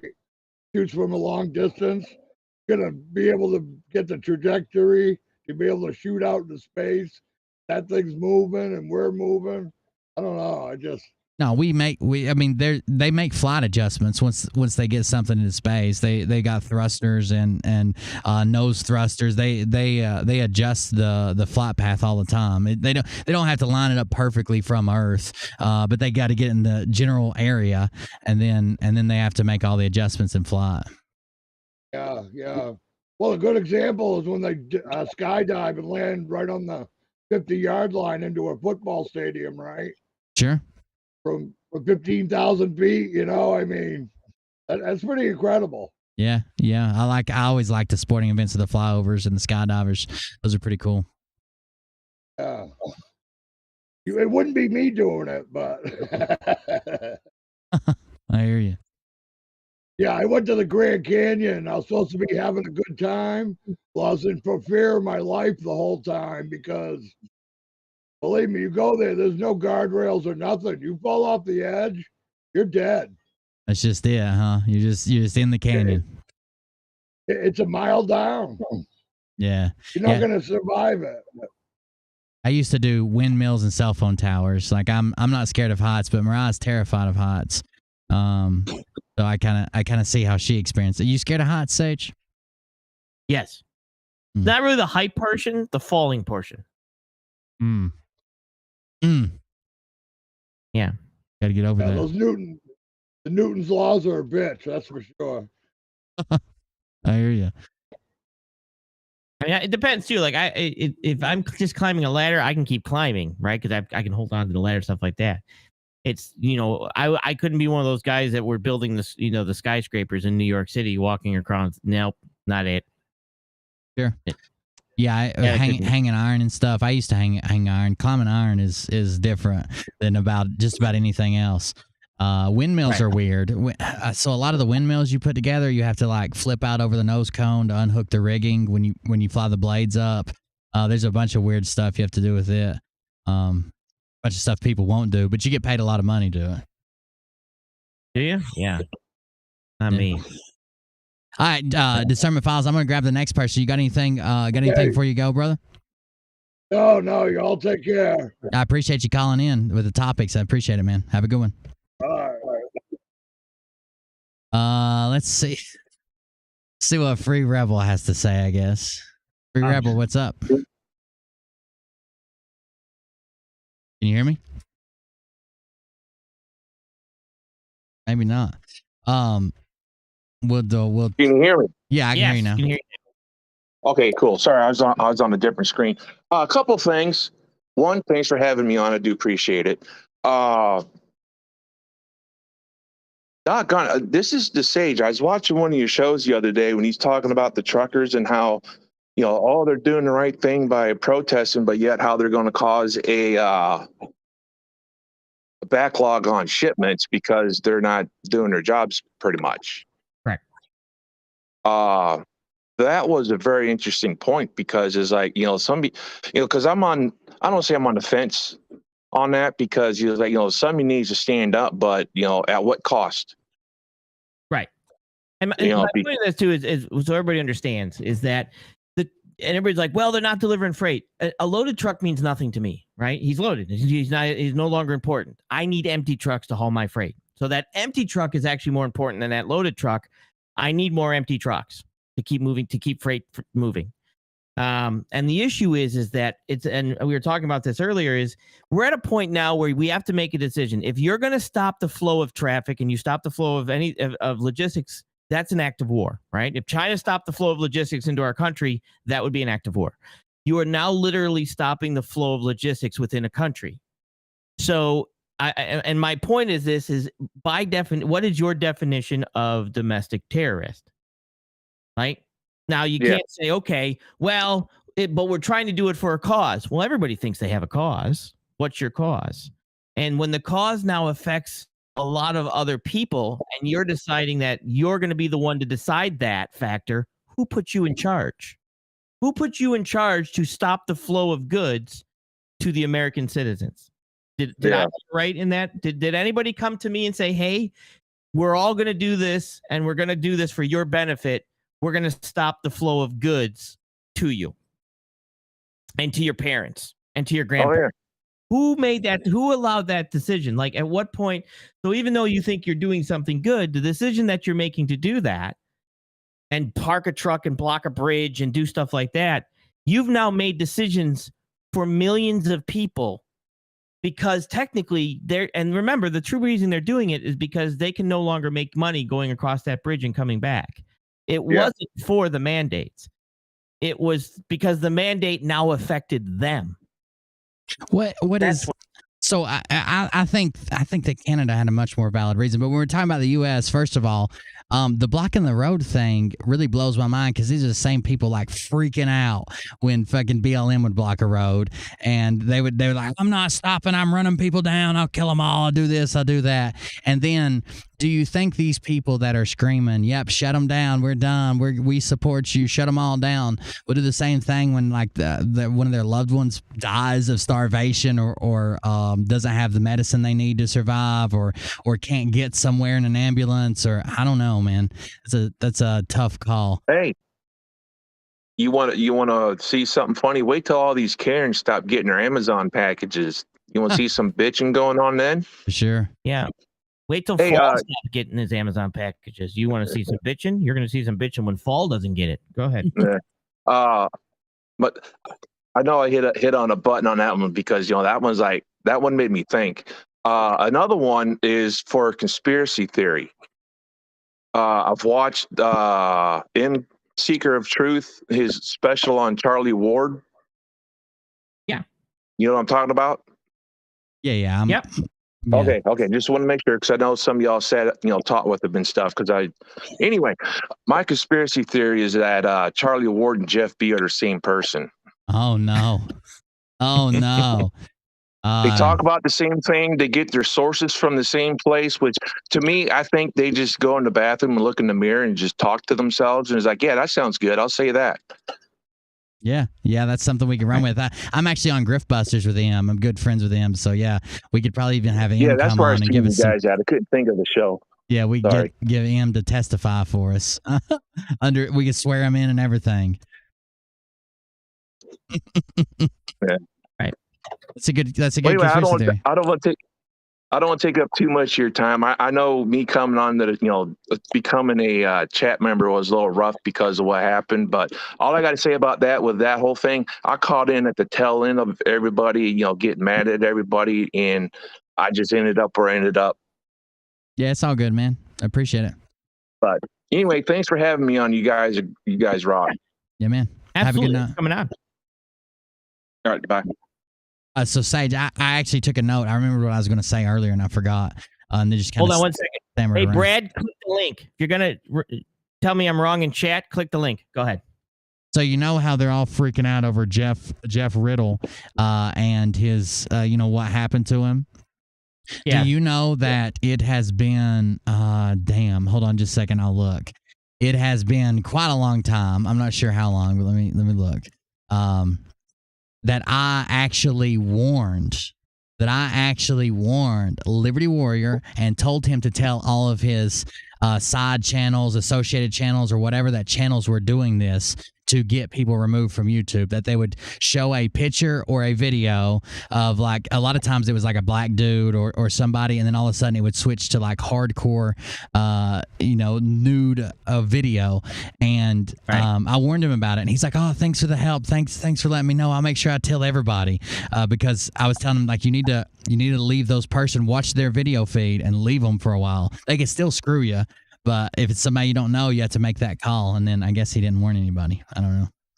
Yeah, because that's why you said we do it the way we do it. And sure. You told me, hey, people do that. You have to do it this way or something's going to happen. I'm like, okay. And so then that's why we put everybody on the side. There is literally a show that I watch that does it, and they do it as a troll, I guess. But they'll show a picture of a black dude. It looks like he's just like sitting in front of the computer. It's a video. The guy's moving around, drinking a soda, blah, blah, blah. And then as soon as you get on there, they use OBS and they switch the video. And they do it specifically to like political and commentary channels and shit like we're running. Like, I know it's out there. I've warned people about it. And Still, it comes home, and I warn people about it, and you're blaming me for it. Why would I give you the heads up? That'd be stupid. No, exactly. That's why I said, like I said, I'm like, dude, Char's been around longer than I have, and she's been along probably, I don't know, longer than Rex has. She's been in Jeff's chat before. And I don't. That's not. So you're saying either Char or I ended up putting that on the screen. Just this minute we jumped in chat, we're like, okay, watch this. We're going to jump in chat. We're going to do this. What is wrong with you? Right. So that's probably much what it is. So did Brad click the link or did he run? There's nobody here. There's nobody here. It sounds about right. Hold on. Topping something else. Yeah. But yeah, I was warning people about that, and again, that's the reason we do it. We don't show people on here because I figured somebody'd come on here and do something stupid and try to get us banned, especially all the people that were angry at us teaming up. And I had warned him, and still, I still got places to blame, I guess. Damn, that's the same person that their device is not connected. He says, "Yes, I'm working on a Mac truck. Just listen if it's okay." Yeah, sure. Anyways. they you take that warning to heart. There are channels that do that, and like, so this channel wasn't like doing it to report. They were doing it to a channel that does other crazy stuff and this and that. I don't think that it would be this channel coming after Jeff or Liberty or anybody else, but other people see that and get ideas. You mean I can do this and get a channel banned? You mean I can have a bot that just has, you know, this English bulldog eating a sausage, which is what it looked like to me, as a profile picture, and then get people banned, and then people are going to do it. And I don't know, zero evidence. Of course, it's I even me. thought of doing the phone, and you warned me that, you know, be careful somebody doesn't jump on there, then, you know, drop NNNN or different type of things too that'll get you Something banned crazy. also. Yeah, something like, crazy they okay. can report, a call to violence real quick and report it, or, you know, something wild. I don't know. And even if that happened to us and our channel got taken down, they would still claim that it was one of us. Like we were mad at each other. Like, oh, you know, CBC did it. He doesn't like Sage's tiny old man hat. I Wait, don't. you don't like my but hat? that's actually a true statement. But that's not a reason I would hurt our channel. Oh, Are you going to report my hat? if there harassment? was a report hat button, I would have pressed it months ago, for sure.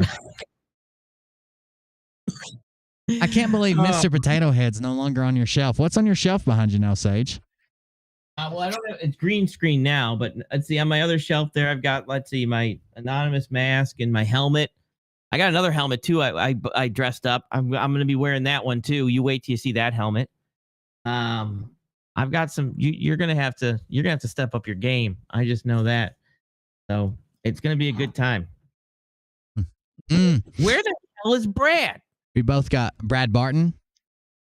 No, Brad right here, the one that runs his mouth in chat then runs away. I had Brad Plesia. I've seen him in chat a bunch of times. I did see that he said wrong again, Sage, but I didn't even know what he's talking about, to be honest with you. Tell me where I'm wrong. Jump in here. Tell me I'm wrong at trucking, please. Tell me it's about freedom. Tell me it's about saving my freedoms. Tell me. Come on. Why are people so many people are upset by the Gunt? Let me finish reading this right quick. Hold on. All right. This was about the magnetic They pulse eat whip. us for dinner. Sorry, they are fucking piranhas. Desert doxies. Exactly. Fast food items. Taiki is not fluent in Mandarin. Like I said, on 2 languages I learned, I could not hold my own. Damn it, I missed part of it. I'll read the rest of it. Thank you very much for the donation. I appreciate it. Thank you for supporting the show. Yes. That was Desert Doxies. I could not hold my own now. Jeff B is a fraud. Love you, Will and Sage and Room. Thank you very much. Bought you a 6-pack. Thank you for the support. I wanted to finish reading that. I want to know what'll happen because it seems like that would cause a lot of havoc, no? Yeah, you would think. Scientists can't be sure of the exact repercussions that a reversal will have. The evidence from previous reversals remains unclear, but they may be serious. For instance, many animals use Earth's magnetic field for navigation during migration. Juvenile loggerhead turtles dig their way out of underground nests on the beach in Florida, enter the sea, and travel far into the Atlantic Ocean, sometimes completely traversing it. Then after many years, they return to the same Florida beaches on which they were born. They navigate featureless 9,000-mile journey by detecting the strength and direction of the magnetic field. When it comes to salmon, whales, birds, and other creatures that also use Earth's magnetism to navigate. I shouldn't have read birds. Birds are not real, guys. There are no such thing as birds. Are you fucking kidding me? Their lives would be seriously disrupted by a reversal of the magnetic field. Additionally, Earth is constantly bombarded with a stream of charged particles arriving from the sun and cosmic rays, mostly protons and atomic nuclei from deep space. In the period leading up to the reversal, the magnetic field becomes weaker and significantly less effective at shielding us from these particles. While some geologists know that mass extinctions seem to correlate with these time periods, humans or our ancestors have been on Earth for several million years, so we've been here during the time of these reversals, and there's no obvious correlation with human development to the reversals. Damn. Plus, I mean, what about you imagine the effect it would have like on your cell phone and like internet and shit? It'd be that maybe that's what's causing all these weird anomalies, and maybe that's why Jeff B's doing all this weird shit and coming up with fake intel. Maybe his magnetic field is flipping. maybe that's what's actually going on at the White House on the White House cam during the rain. Mm-hmm. Remember that? That's With the the lights. field flipping. I thought it was two spaceships speaking to each other. That could be two. Damn, that's Now, good too.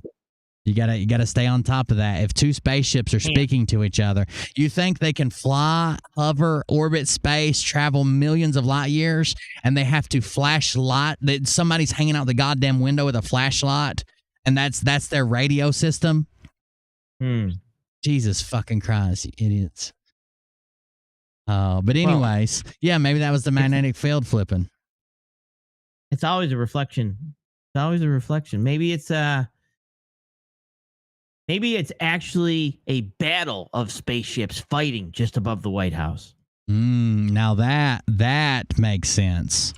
That could be it. They're having that are the flashes of their muzzles, right? Muzzle flashes. Now that makes a little more sense because I don't believe they're using their light brights to speak to each other after traveling all this fucking time. You think, they're obviously gonna have some other means of communication like Morse code. But now what they're actually gonna do is shoot each other down with lasers like Star Wars. That makes more sense. That's right. Oh man, I don't know. That'd be a crazy time. It's gonna be weird if that's actually happened. Some scientists believe that. So the article basically said some scientists believe we're way overdue, but other scientists say, look, it's not like that. It's not like it happens every so often. Instead, it's just happened. We know it's happened here and here, and we have no other idea if that's regular, if it always happens, if it doesn't. But it does seem to be tracking one way right now. It's of course the North Pole is moving, and the only direction it can move is south. So it's moving south like 30 miles a year. Crazy. Switch chat said. Looks like we switched pictures. We switched pictures. Oh yeah, we're pedal pumping. That's what somebody said. You want more viewers? Get the pedal pumpers on there. That's a pedal pumping mama. Oh no! Look who's here. Backstage, we have a celebrity in the house. Oh, Mr. Jay Reese calling in. What's up, buddy? Hey, buddy, how you doing? I'm doing all right. How you doing? Long time no see. I'm not too bad, man. I was trying to figure out how to get in here, and I was like, "What the fuck am I doing? I'm too old for this bullshit." Oh man, good to hear your voice. This is so if you don't know, chat, Jay Reese is the one that produces all the music for the show, the Grifters anthem. BT does the remixes, but he produced all that original music and the playlist we were playing at the first of the show. How you been getting along, bud? Everybody feeling better? I heard you were down for a while. Yeah, the daughter had COVID. I got a little bit of it. Wasn't too bad. Felt like a mild cold. A little bit of fatigue. Not too bad. So really kind of nothing. Well, that's good. That's good. I know that my kids, they suspected Ollie had it. They wanted him to have a test to return to school, but instead we just did the full week with no fever to let him return because I didn't want to traumatize him. He already freaks out anytime we go to the doctor. I don't want him ramming something up his nose. So, but it didn't even really affect him. He had a fever and was kind of sluggish. That was about the only thing we noticed. Yeah, me too. Every time I go to the doctor, I swear to God, I have to have an organ cut out. Oh, no. An organ? Yeah, the last time I went to the doctor, I had to have surgery and I had a gallbladder taken out. Jesus, I'm sure are you running out of expendable ones or you still got some to spare? Yeah, Mike, how many more doctor's appointments you got? About 5 and about 4 more organs that can be removed. That could be a problem. Something like that. What does your doctor in Tijuana charge? $15 an organ. Okay, makes sense. Something like that. Yeah. Oh shit. No, I haven't been around in a while. Thought I'd check in on you guys. Yeah, man, it's good. It's good you did. I'm surprised you found. Like, I don't even think you haven't been around since we started this new channel. I didn't even know if you come over here and subscribed and stuff. No, and it took me a minute. I was like, what the fuck am I doing? I'm too old for this bullshit. Where did I go? Boop, boop, boop, boop. I was like, okay, fuck it. Found it. Now I'm live with you. Yeah, man. It's good to see you around. I appreciate it. Yeah. So how you guys doing? I've been better. Been building the tub all day. Sage is basically snow locked for the rest of winter. He doesn't thaw out to July. He lives in Canada. Pretty damn close. About 50 miles from Canada. Yeah, I'd say we just give Maine to Canada. I mean, what? Well, you know what we do? Just get a box truck from U-Haul, and we'll just roll up to Canada, and we'll just party. How about that? There you go. We just party out with the trucker strike. Yeah, just roll up there and just let's get down. It's for freedom. Chat wants to know if you've been working on any music. I have, and I'm going to be working on some new shit this weekend. Lately with COVID, I just sat on the couch. So sorry. Not sorry. Felt like shit. Oh, that's part of it. Almost every show, we either have a live comment or a comment that's like I go back and respond to after I post the video. And somebody's like, "Where's that music from? Who is that? Yeah, how can I find the music?" I always send them over to your channel. I hope it helps. Sometimes it does. It's just from that loser guy from the Midwest that thought he was going to be something, but never became something. Right. So, yeah. But still, well, we love the music, and I still appreciate it. He even, I don't know if Sage, if you've even heard this, Sage, but he wrote Ollie and Liam. When I do a regular show, like from a studio at the house, and they can come in and leave easily, they have their own anthems to come in. So Ollie has one called Game Train, which is like the name of his show, and then Liam does, and then Ollie has Not News, was what he called his show, and they have their own little anthems. Yeah, and that was the funnest. That was the funnest stuff to make because it wasn't like serious. I had to make feelings or whatever. You know what I'm saying? Sure. That was the fun stuff to make because it was like for them. It was just out there. You know what I'm saying? Yeah, I do the same thing when I'm like, I need to edit a video and post it or whatever, or I could Photoshop Jeff's face onto this pile of shit, and I'm like, 9 hours on the shit. Right, exactly. I just had fun with it. It wasn't nothing that was like, oh, it has to be too serious. It was just let loose and have fun with it. And those boys, it was something that was easy to do, and I knew they would love it. Yeah, as little boys, like, that's so cool. I got my own fucking theme song. Liam thinks he's a superhero. There's no pressure behind it as far as writing music. When you write music, it's like, ooh, I got to make sure that it's this way and that way. No, that was just a let loose. I was like, oh, this is fun, and I knew they would love it. Absolutely, yeah. Liam, between the music he wrote and then Groyper made them the little action figure things. Liam thinks he's a fucking rock star. Like he thinks everybody knows him. That's exactly what I was thinking. It's like, if I'm a fucking kid and somebody made me a fucking theme song for my little segment on my dad's show, like, dude, I'd feel like a fucking rock star. Like, oh, that's what I was thinking. I was like, oh man, he's gonna love this shit. Absolutely. Like, holy crap! Like, I got my own theme song. Holy shit! It was great. It was fun to do. It was really fun to do. They love it, man. You're very talented. Again, thank you for the songs. We really do appreciate it. I'm actually running them on I'm not playing them right now. I don't know if you noticed, but I'm testing to see which ones get struck by. I told you that one beat got struck, so I got them all up to see which ones get, because they didn't want to take the ad revenue. They wanted to take my video down. I'm like, damn, dude, like that's a little extreme. Yeah, I'm not surprised. These fucking producers, like I told you the other day when you texted me, I was like, dude, they should just let it go. I'm a good advertisement for your beat making skills. Like, why are you just? I think what I think it is because they're jealous because these other guys are making the songs. Like, I had the one beat, and they were like, they hit me with a copyright. I went and listened to the guy's song, and I was like, well, your song is fucking trash. Mine's like 10 times better than yours. You're just fucking jealous. That's why you hit me with a copyright, you fucking piece of shit. Yeah, they don't want nobody to hear it. Yeah, no, that's exactly what it is. And I've got away from that. I used to make my own beats completely from scratch, and then I got lazy, and then I was like, all right, it's faster if I just grab somebody else's beat and just start making music. Got away from that again, and I'm back to just making my own shit. And That way I don't get hit with the fucking copyrights. You know, I play 3 different instruments. Like, it's Sure. why not just make my own shit? Like, what the fuck am I doing? Why am I grabbing these guys' beats and they're gonna hit me with copyrights because they're fucking trash?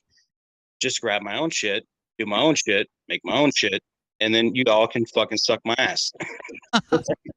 Well, I'm glad you have that option and talent. I can't do anything with music. I've tried to write like parody Yeah, but songs and you're- stuff. You know what though?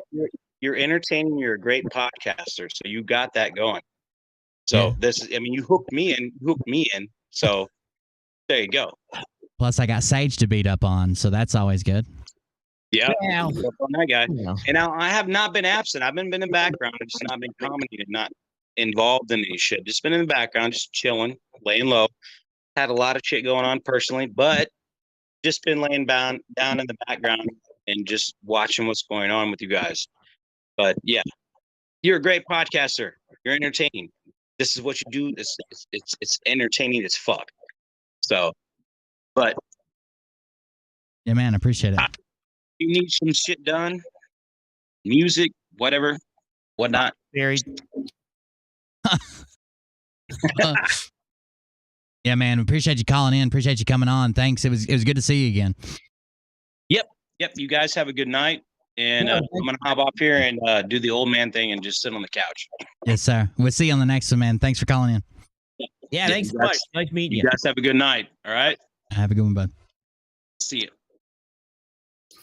Sage, you seem like I can see your vein pulsing in your eye behind your glasses. What's up, bud? No, nothing. I just booted him. Says it's easier for me to. Mr. Brad got booted. It's easier for him to. If he wants back in, he can click the link. So You think he'll click the link? I don't think he will. he won't click the link. I think That's I've seen him in my videos before. I've never really had a run-in with him, but he seems adamant about you being wrong. But that was about it. And then there was an issue with some other stuff going on. Thank you for dropping Jay Reese's link, Yori. Jay Reese makes the music. He does a pretty good job. Yeah, wife's off limit. So that's off limit. Oh, So you I either didn't click the know link that and was come part on. of it. Yeah, you can click the link and come in. But that one's off limit. Sorry. And he can get, he can come in, meet the teacher, and then maybe I'll let him, come back in class. But besides that, sorry. Yeah, I didn't know they said that. Yeah, that they don't allow that over here, guys. Oh well. We got anything else you want to talk about tonight? I don't think there's any chance. I don't think there's any chances you want to call in. So if you have something else to talk about, cool. If you don't, I got it. Yeah, he's not calling it. But what, you got something or what? I know No. we didn't play. We both kind of caught. Well, I had some computer issues and you had some shower issues, and so we were kind of caught off guard. But I think what we're doing though is they went with the trivia game for Tuesday. Yeah. So that'll be that. So we'll do the trivia game. I'll figure out how we're gonna do that. But that'll definitely be chat participation also. As soon as I figure out how the best way to roll with that one. Or if I'm gonna, do you think we should have some people on with that one? Have call-ins? Yeah, maybe maybe it could be me versus you versus chat. And then what we can do is like each round. But I'm the only one with the cards. You see what I'm saying? Oh yeah, I couldn't read a card to ask you. Where are the answers at? We can talk about it off air. It's no big deal. But we can all play. We'll figure it out how to play and how to get it up. But no big deal. Well, I know how to get it up. I know how to get it up. I'm on testosterone. I need to know how to get. Yeah, but I mean, you might know how to get that up, but you didn't know how to get up off the ground. What are you, like 5'2"? I saw you in your picture lengthening your calves. What do you mean getting up? I'm actually 5'8". Well, yeah, that's not the problem. The calf thing and being short, that's not the problem. When you're in a booster seat, man, it's not hard to get up off the ground. You have less to travel. I got one of those power chairs, brother. I'm old. Oh no, Mariah is legitimately. She will tell you this in chat. She is 4 inches, 3 inches. She is 3 inches from the Tennessee legal limit of me having to put her in a booster seat when we go out the road. Like, of course, she meets the weight scale because it's like 80 pounds. But if it relied only on height, She is 3 inches from being in a booster seat, which is blows my fucking mind. Like our kids got out of those shit quick. What? Well, how tall is she? She's 5 foot. 5 foot. Oh, she is 4 inches. 5'3". Because 4'11" is the magic number. Yeah, I'm 5'8", and my wife's 5'9", so she's like an inch taller than me. But yeah, that's just, and Fall's only like 3 foot, so I'm cool with that. Now she is lying. I told her she would back me up, but I guess she's embarrassed. You're not fucking 5'6". Get the fuck out of here. I could rest my fucking whole head on top of your head, and I have to lean down to put my chin on it. Get out of here. And I'm only 6 foot tall. I'm not like a fucking giant of a man. Anyways, guys. Only in personality. Is that a compliment? What was that? It is. It's a compliment. It is a compliment. I don't like the way that you play these games on Fall's channel and you hit on your wife, and then you come on my channel and you want to play games next week and you're hitting on me. Is there some correlation here? No, you're not my wife. No, you're not actually in motion that I know of. You actually are in Tennessee. Okay, I'm not being. Am I being worked like a puppet? No. I wanted to see you say it. I was actually saying, do you want to sleep with me? But then I got where you were going. Well, of course, your wife's in the chat now, so she finally came out and said she's 5'2.5". 5'2.5". And a half. Oh, that's good. All right, guys. If y'all don't have nothing, I don't think Brad's coming on. I haven't heard the boop to doop. I guess that's it, guys. Thanks for the support. Thanks for coming and hanging out with us. This is the Defiant Discourse podcast that was just kind of thrown together, going back and forth, just really talking. I don't mind those shows. Those are kind of fun. Yeah, I think this is just kind of a college show. We talk about some stuff and some people call in and we just talk with them. I think that's where we kind of go with this one. It's just kind of a laid back, just kind of, because obviously, they're not going to, if somebody wants to come in and debate, we will. But if not, I think it's just bringing people in and allowing them to be, because you never have a call in. You know what I mean? Right. So, I rarely go live. So, and it leaves us open. We're not trapped with any type of content, because we had like that one show that did really well that had like conspiracy theories and shit on it. And then there's like, I don't have to talk about grifters all the time. You don't have to talk about news or logistics. All that. We can talk about anything. It's really fun. I enjoy it. Yeah, and that's why I think, like I said, next week or Tuesday on my show we'll do the game, and then we'll go from there. And then we'll slip into something more comfortable. How many compliments are you going to give me on game night? It all depends. I got a host, so we got to find somebody else. I'm just telling you. It can't be the two of us. Sounds really creepy.